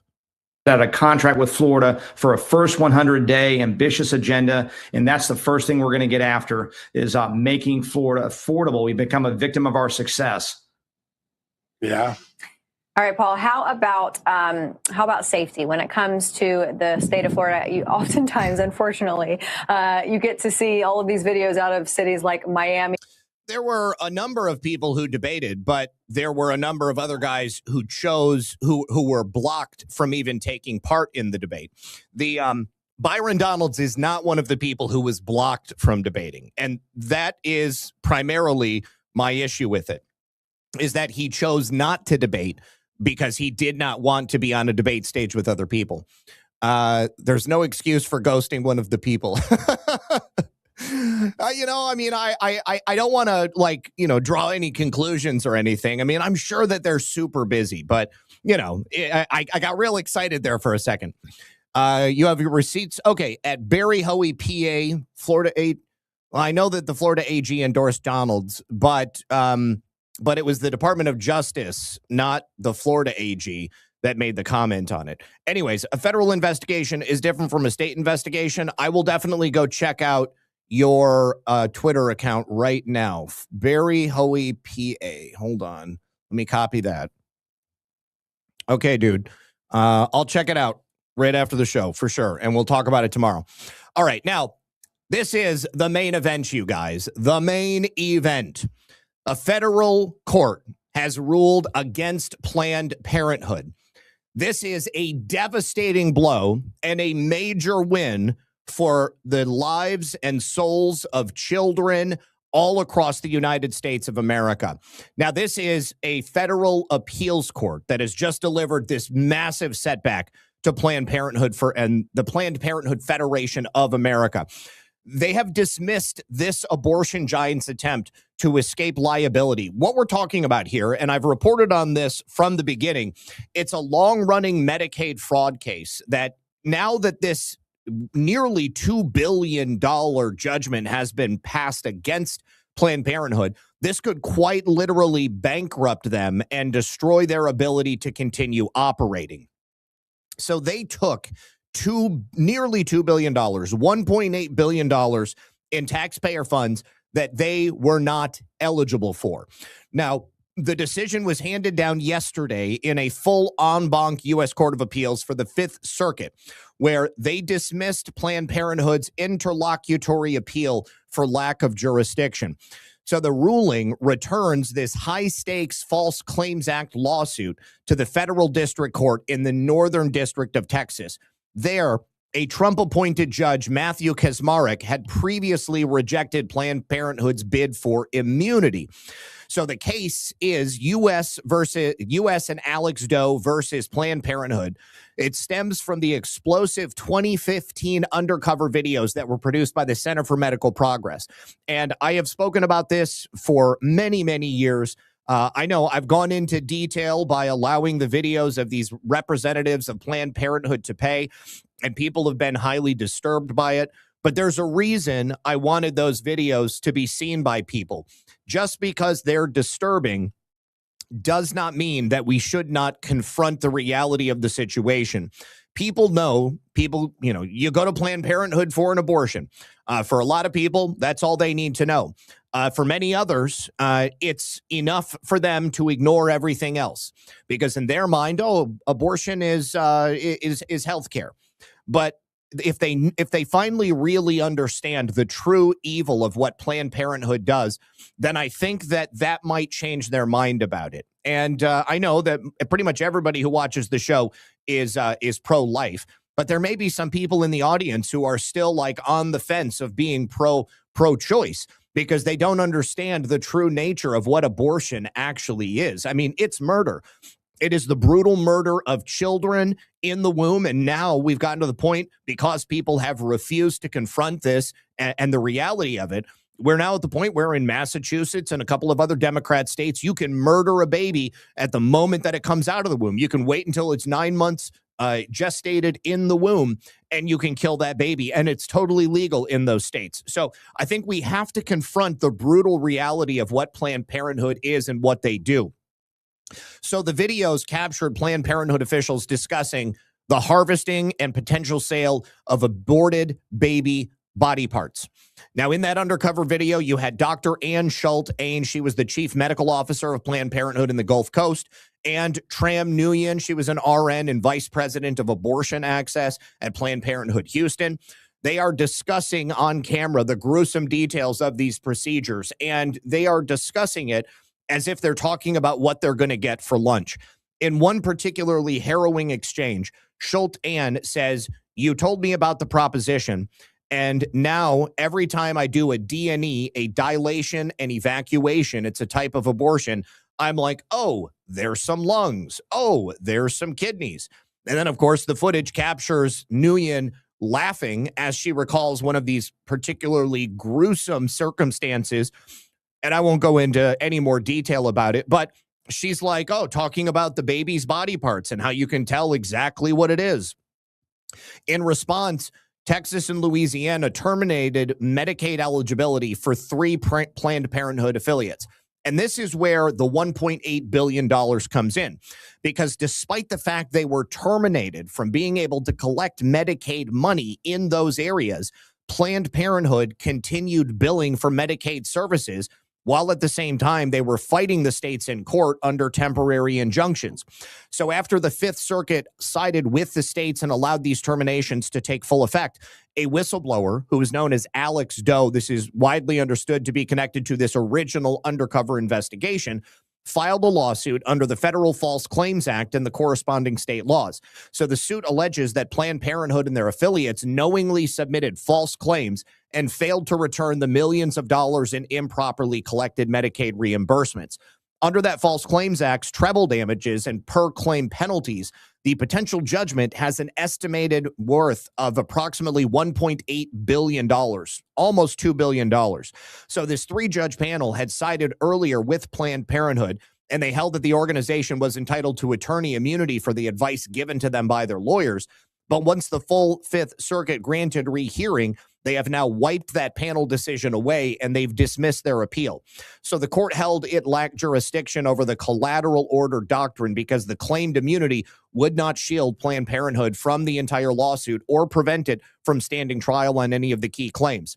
So the case now heads back to Judge Kaczmarek's courtroom for further proceedings, and as we know, he already found against Planned Parenthood.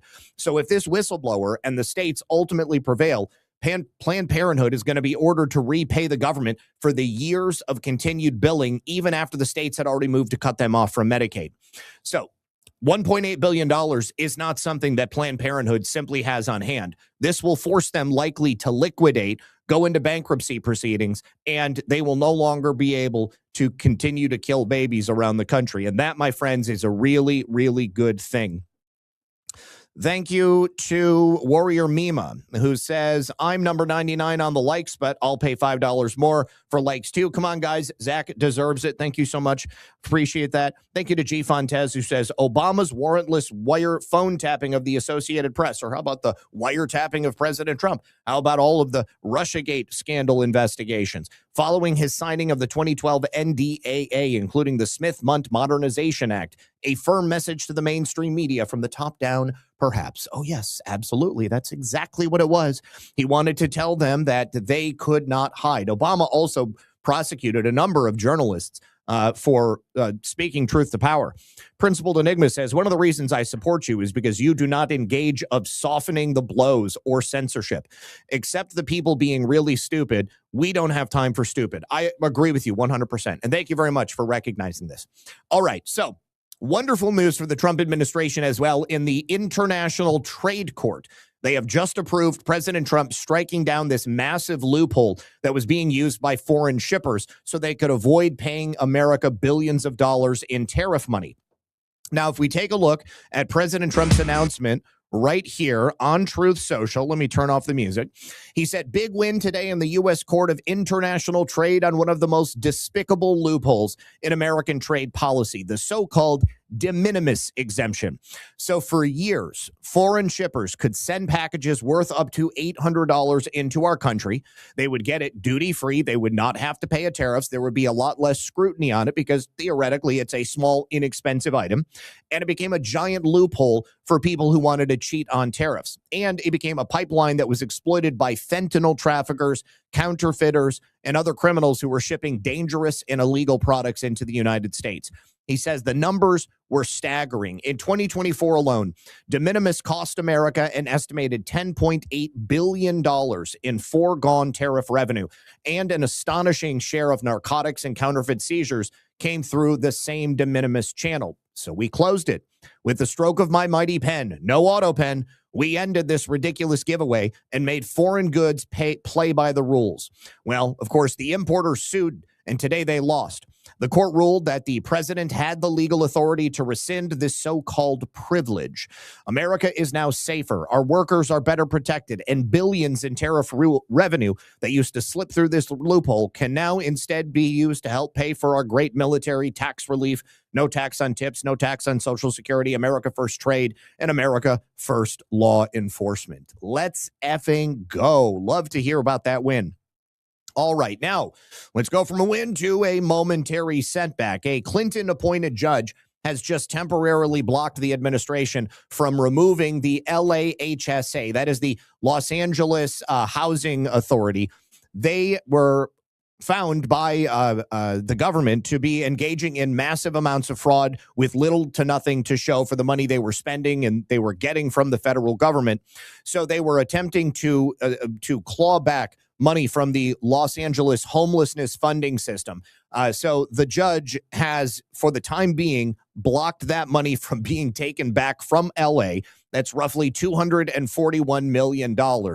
HUD had suspended LASA from federal grant programs back in June over the financial mismanagement, conflict of interests, inadequate financial safeguards. So it should not be a surprise that a judge appointed by a Democrat president, in this instance, U.S. Judge David O. Carter, listen to this. In his ruling, he said, LASA may be dysfunctional, but thousands of unhoused individuals rely on these services. What services? We have already shown that the money was not going to the homeless. Nobody was being helped through the implementation of these programs. Plenty of people were getting fantastically rich, and a lot of people who were part of the homelessness industrial complex in Los Angeles were, obviously making a ton of money. They were buying real estate, luxury cars, the best clothes and food that you could buy. But the homeless were not getting the money for us. So this is a momentary setback. This will, of course, be challenged, and LASA will not be able to get back that money. Thank you to Family Man for gifting those 5 subscriptions to the lucky viewers over there on Rumble. All right, now, how much is the interest rate on your mortgage? I know all of you are going to have different interest rates. I locked mine in back in 2021. And my interest rate is 2.875. 2.875. Many people, if you're getting a house today, it's going to be 6% or higher. Lower if you have really good credit. But there's a lot of people out there who may have bad credit, and they might have locked in at some really insane numbers. Or what if you got a variable rate mortgage? And you actually started off with like 1.5, 2.5, but then the variable rate changed and suddenly you're paying 10, 15, 20%. Well, how would you feel if I told you that if you had walked into a bank and told them that you were Muslim, you wouldn't have had to pay any interest at all? Because in the Muslim faith, under Sharia law, you can't charge people interest. Well, it turns out that Fannie Mae and Freddie Mac are both giving out Sharia-compliant loans to Muslims here in the United States.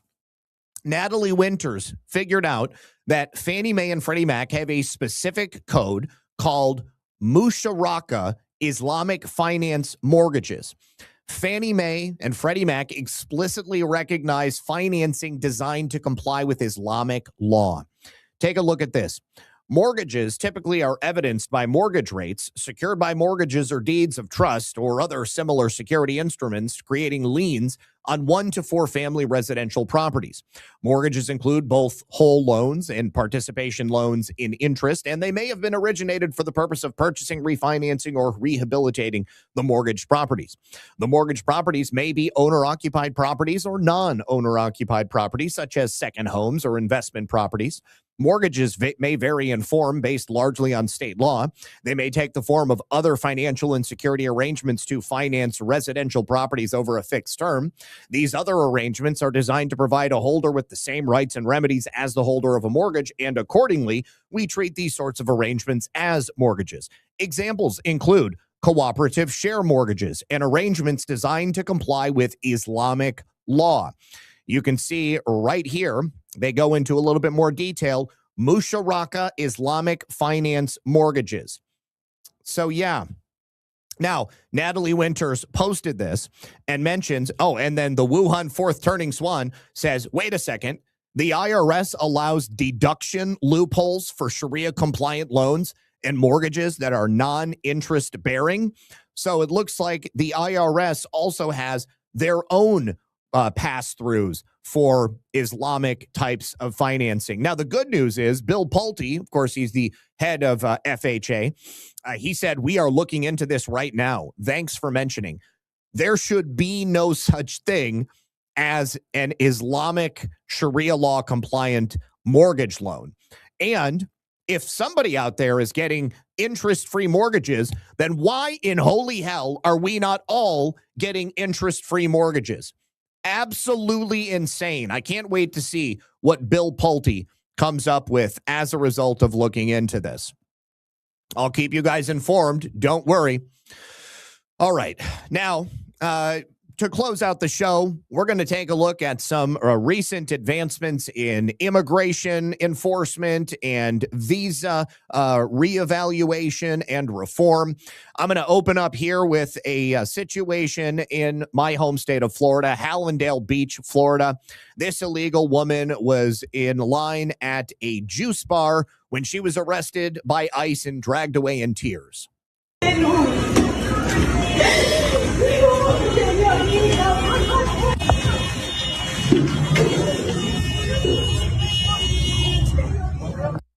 See ya, chica. Bye-bye. And here we have another one. This looks to be in Florida as well. This is in West Park. I don't know where West Park is, but I see the palm trees. So this is ICE detaining an illegal alien Haitian. And he melts down because he's riding an electric bike, and ICE refuses to bring his bike along with them so that it doesn't get stolen. But they are, of course, under no such obligation to secure this man's property. Uko pun salap mando? Uko neki salap mando? Imondo po ID? Okay. Everything's fine, thank you. I'm just making sure. I appreciate you.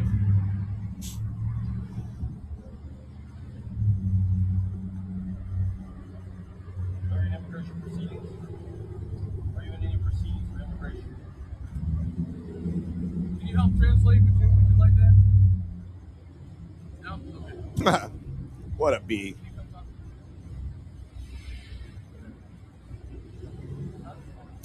Well, he's a Haitian here on temporary protected status, which has now ended.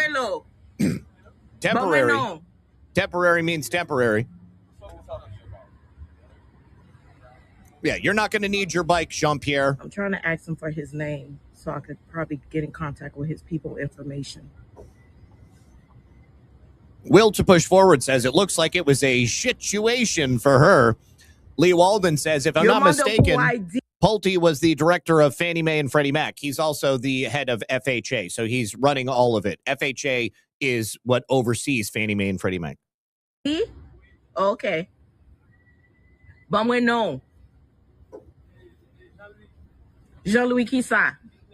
Leaknet? Beaknet? Okay. Hang on. I want to see him getting arrested. Yep.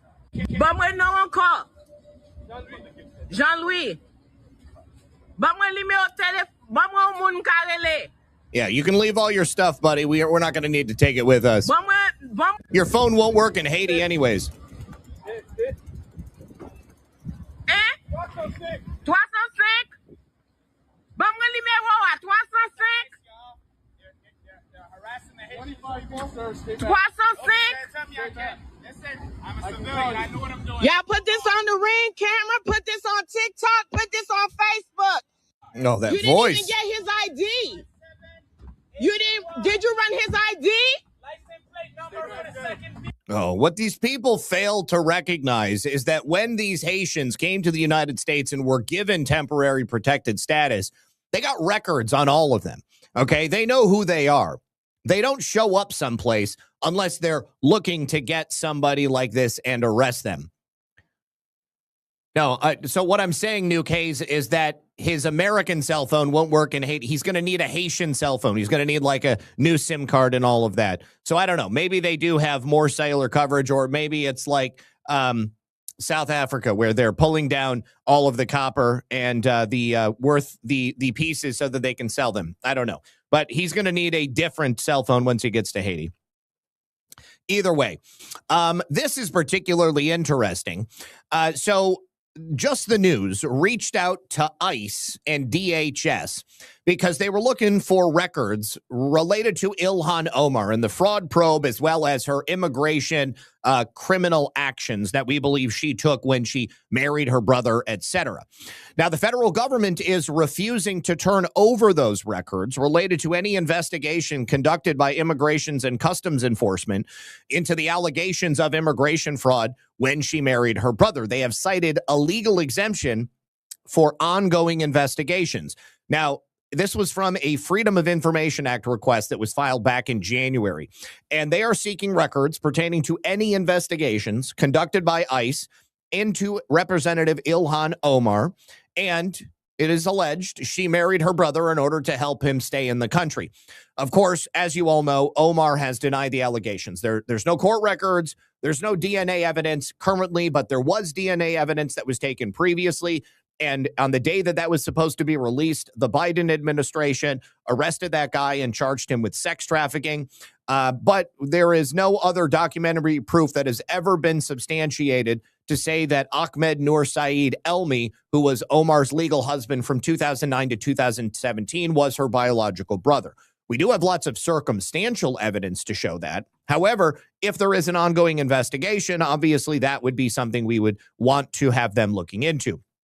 So ICE has determined that the information you requested is being withheld in full pursuant to Title 5 USC 552B7A. Now, disclosure of any responsive records at this time could reasonably be expected to interfere with enforcement proceedings. That, my friends, is good news. That means that Ilhan Omar is currently the subject of an ongoing investigation, because if there was nothing going on, they would be able to go ahead and hand it all over. So the FOIA exemption cited by the agency applies to records or information compiled for law enforcement purposes when their release could disrupt such proceedings. They actually sent this letter. The Justice Department guidelines for invoking Exemption 7A say that doing so requires a two-step assessment. First, there must be a reasonable likelihood of a pending or contemplated law enforcement proceeding. And then second, release of that information must be reasonably expected to cause some articulable harm to that proceeding. Harm includes things such as exposing the case to witness tampering or tipping off suspects. The exemption makes no distinction between criminal, civil, or administrative case. And Omar's office did not want to respond for any comment. Now, of course, as you know, Border Czar Tom Homan said back in December that the DHS was currently investigating Ilhan Omar. They wanted to see whether or not she did commit immigration fraud by allegedly marrying her brother. He said, we're pulling the records, we're pulling the files, we're looking at it. I'm running that down this week. Also, J.D. Vance had confirmed the Justice Department was also reviewing those allegations. He said, I don't want to prejudice an investigation. It certainly seems like there's something fishy there. If we think there's a crime, we're going to prosecute that crime. And that's something the Department of Justice is looking at right now. So the allegation is that Omar's second husband, Elmi, is related to her, even her brother, and that first surfaced during the 2016 election when she ran for a seat in the Minnesota House of Representatives. At that same time, allegations emerged that when she married her second husband, she was also still married to her first. If she is on record as being married to two people at the same time, that's bigamy. That is also illegal. Now, her campaign obviously vigorously denied any of those allegations, and the fact that she married her brother at this point is simply conjecture. Thank you so much to Nick DePaulo for rating the stream. I appreciate you, buddy. Thank you to anybody who shows up here from Nick DePaulo's stream. And if you would be so kind, make sure you subscribe, hit that like button. We are talking about Ilhan Omar's likely marriage to her brother, Ahmed Noor Saeed Elmi. So we've talked about this on so many different occasions. We have the timeline. We have pictures of her brother. We have pictures of the man who is alleged to be her husband, who looks exactly like her brother. President Trump has spoken about this repeatedly. He has invoked the claim that Ilhan Omar married her brother. Many people believe that this is what happened. This is what I believe happened. And the only thing stopping us from being able to say that it is objective fact is the presence of an investigation. So we wait with bated breath to see if or when Ilhan Omar will be indicted and be removed. All right. Now, We also have an update for you on a human smuggling case out of New York, where a woman who is a U.S. citizen was just busted smuggling Indian illegals through the Canadian border.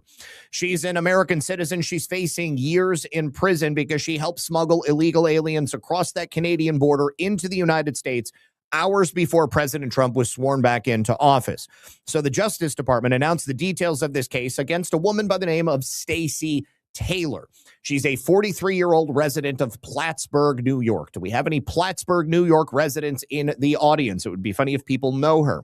Now, during the early hours of June 20th, 2025, U.S. Border Patrol stopped a suspicious vehicle being driven by Taylor near Churubusco, New York. And inside that car were 4 male illegal aliens, 3 Indians and a Canadian citizen.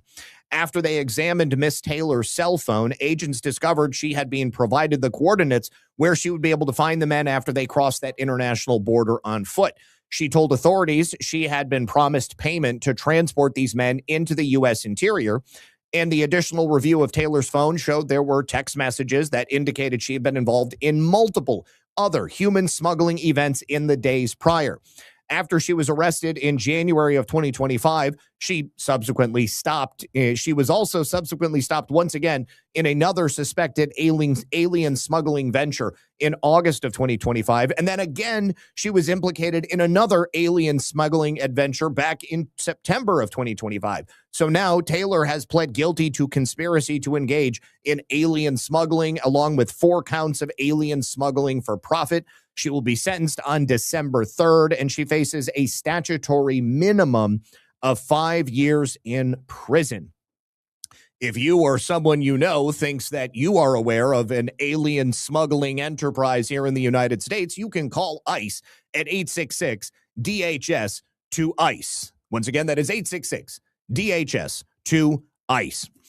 Now, ICE has also made us aware of the Department of Justice seeking another denaturalization proceeding, this time for a U.S. citizen by the name of Tatiana Power. Tatiana Power is involved in a criminal enterprise, a business that sexually exploited children.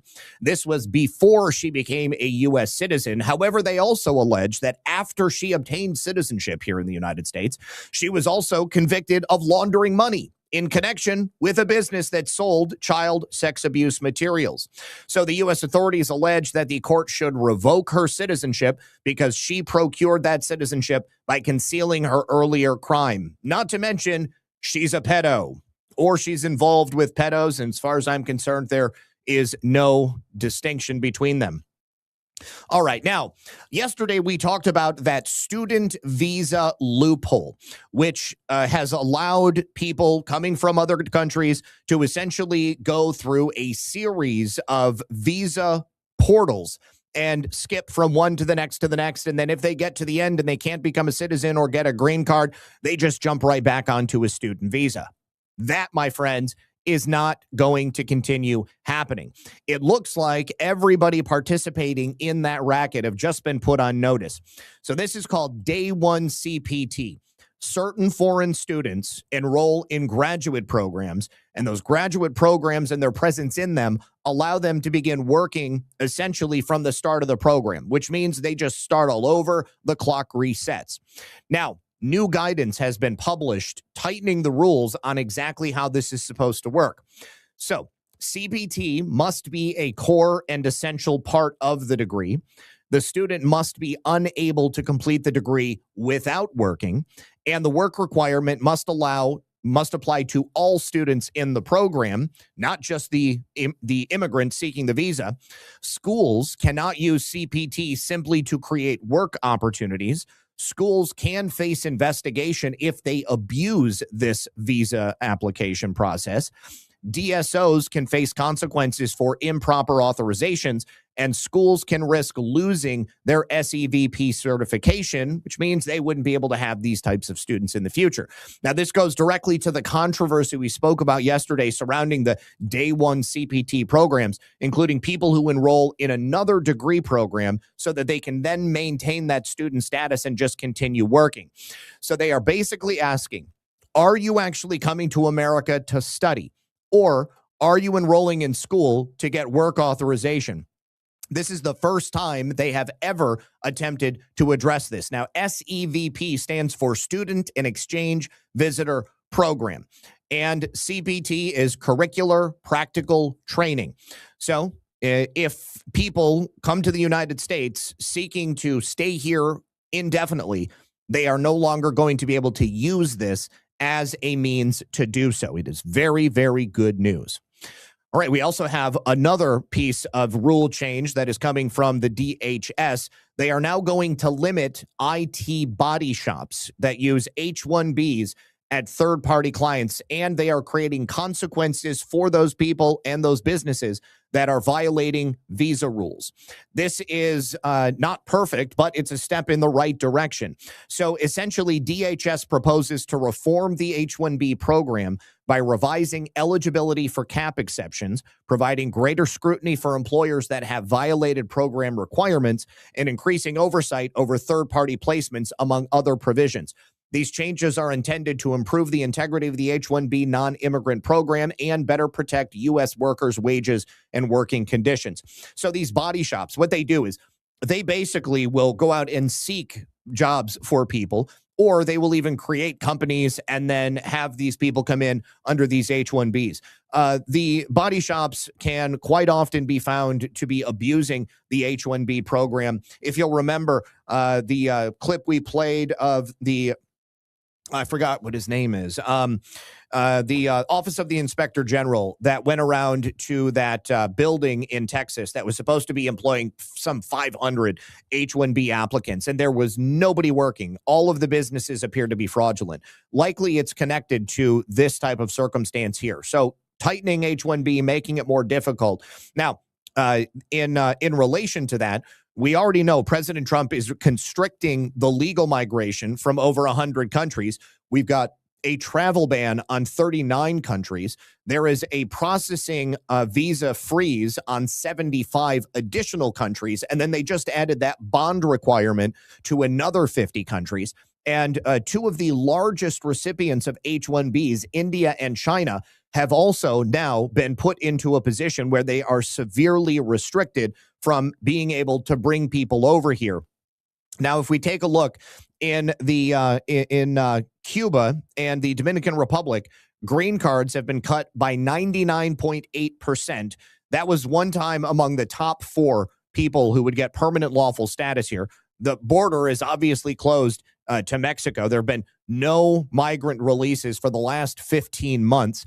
And then all of these countries in Africa and Asia are the ones that have been restricted. But H-1B and student visa restrictions have come down really heavily from India and China. All of these things together are gradually choking off the immigrant pipeline for people to come here to the United States and take jobs from the American people. All right, we'll go ahead and call it there. Once again, thank you to Nick DiPaolo for rating the stream. Appreciate it, buddy. And let me just do a quick refresh, make sure I don't have anything else that I do. Yes, absolutely. Okay.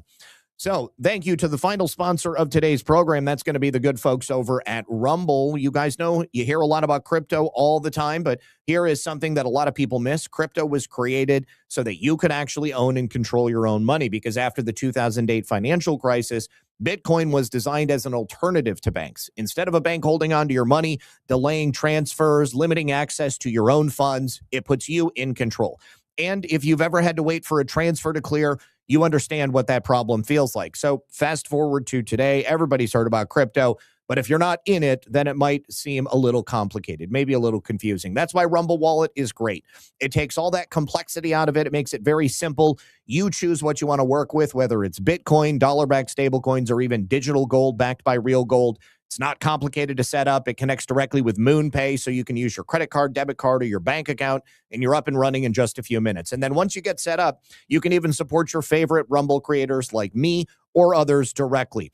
So if you are on Rumble, do this now. Scan that QR code that you see on screen. That will take you to download the Rumble wallet. If you're not here on any other platform, you can go to wallet.rumble.com.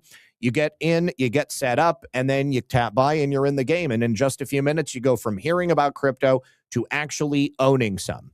Thank you very much, guys. And one more sponsor. Here we go. Science proves that a healthy immune system is the body's first defense against the smallest of ailments to the most catastrophic. Coriolus Versicolor is the most sought-after, all-natural supplement for both humans and pets to help boost the immune system.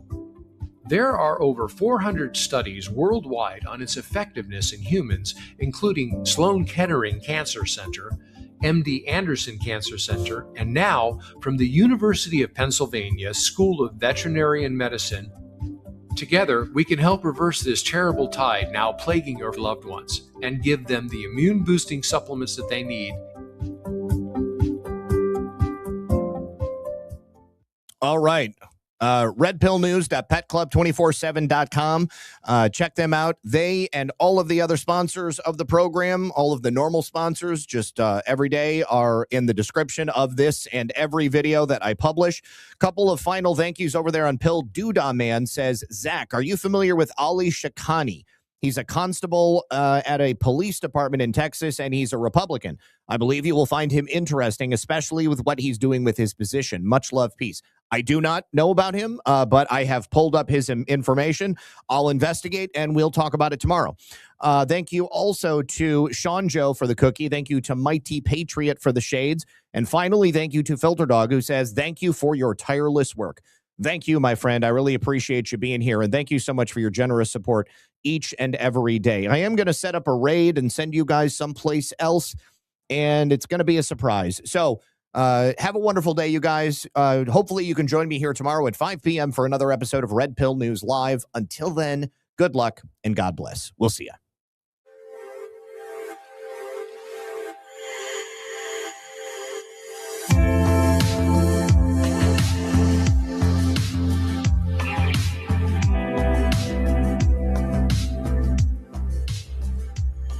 Please don't forget to hit the like button.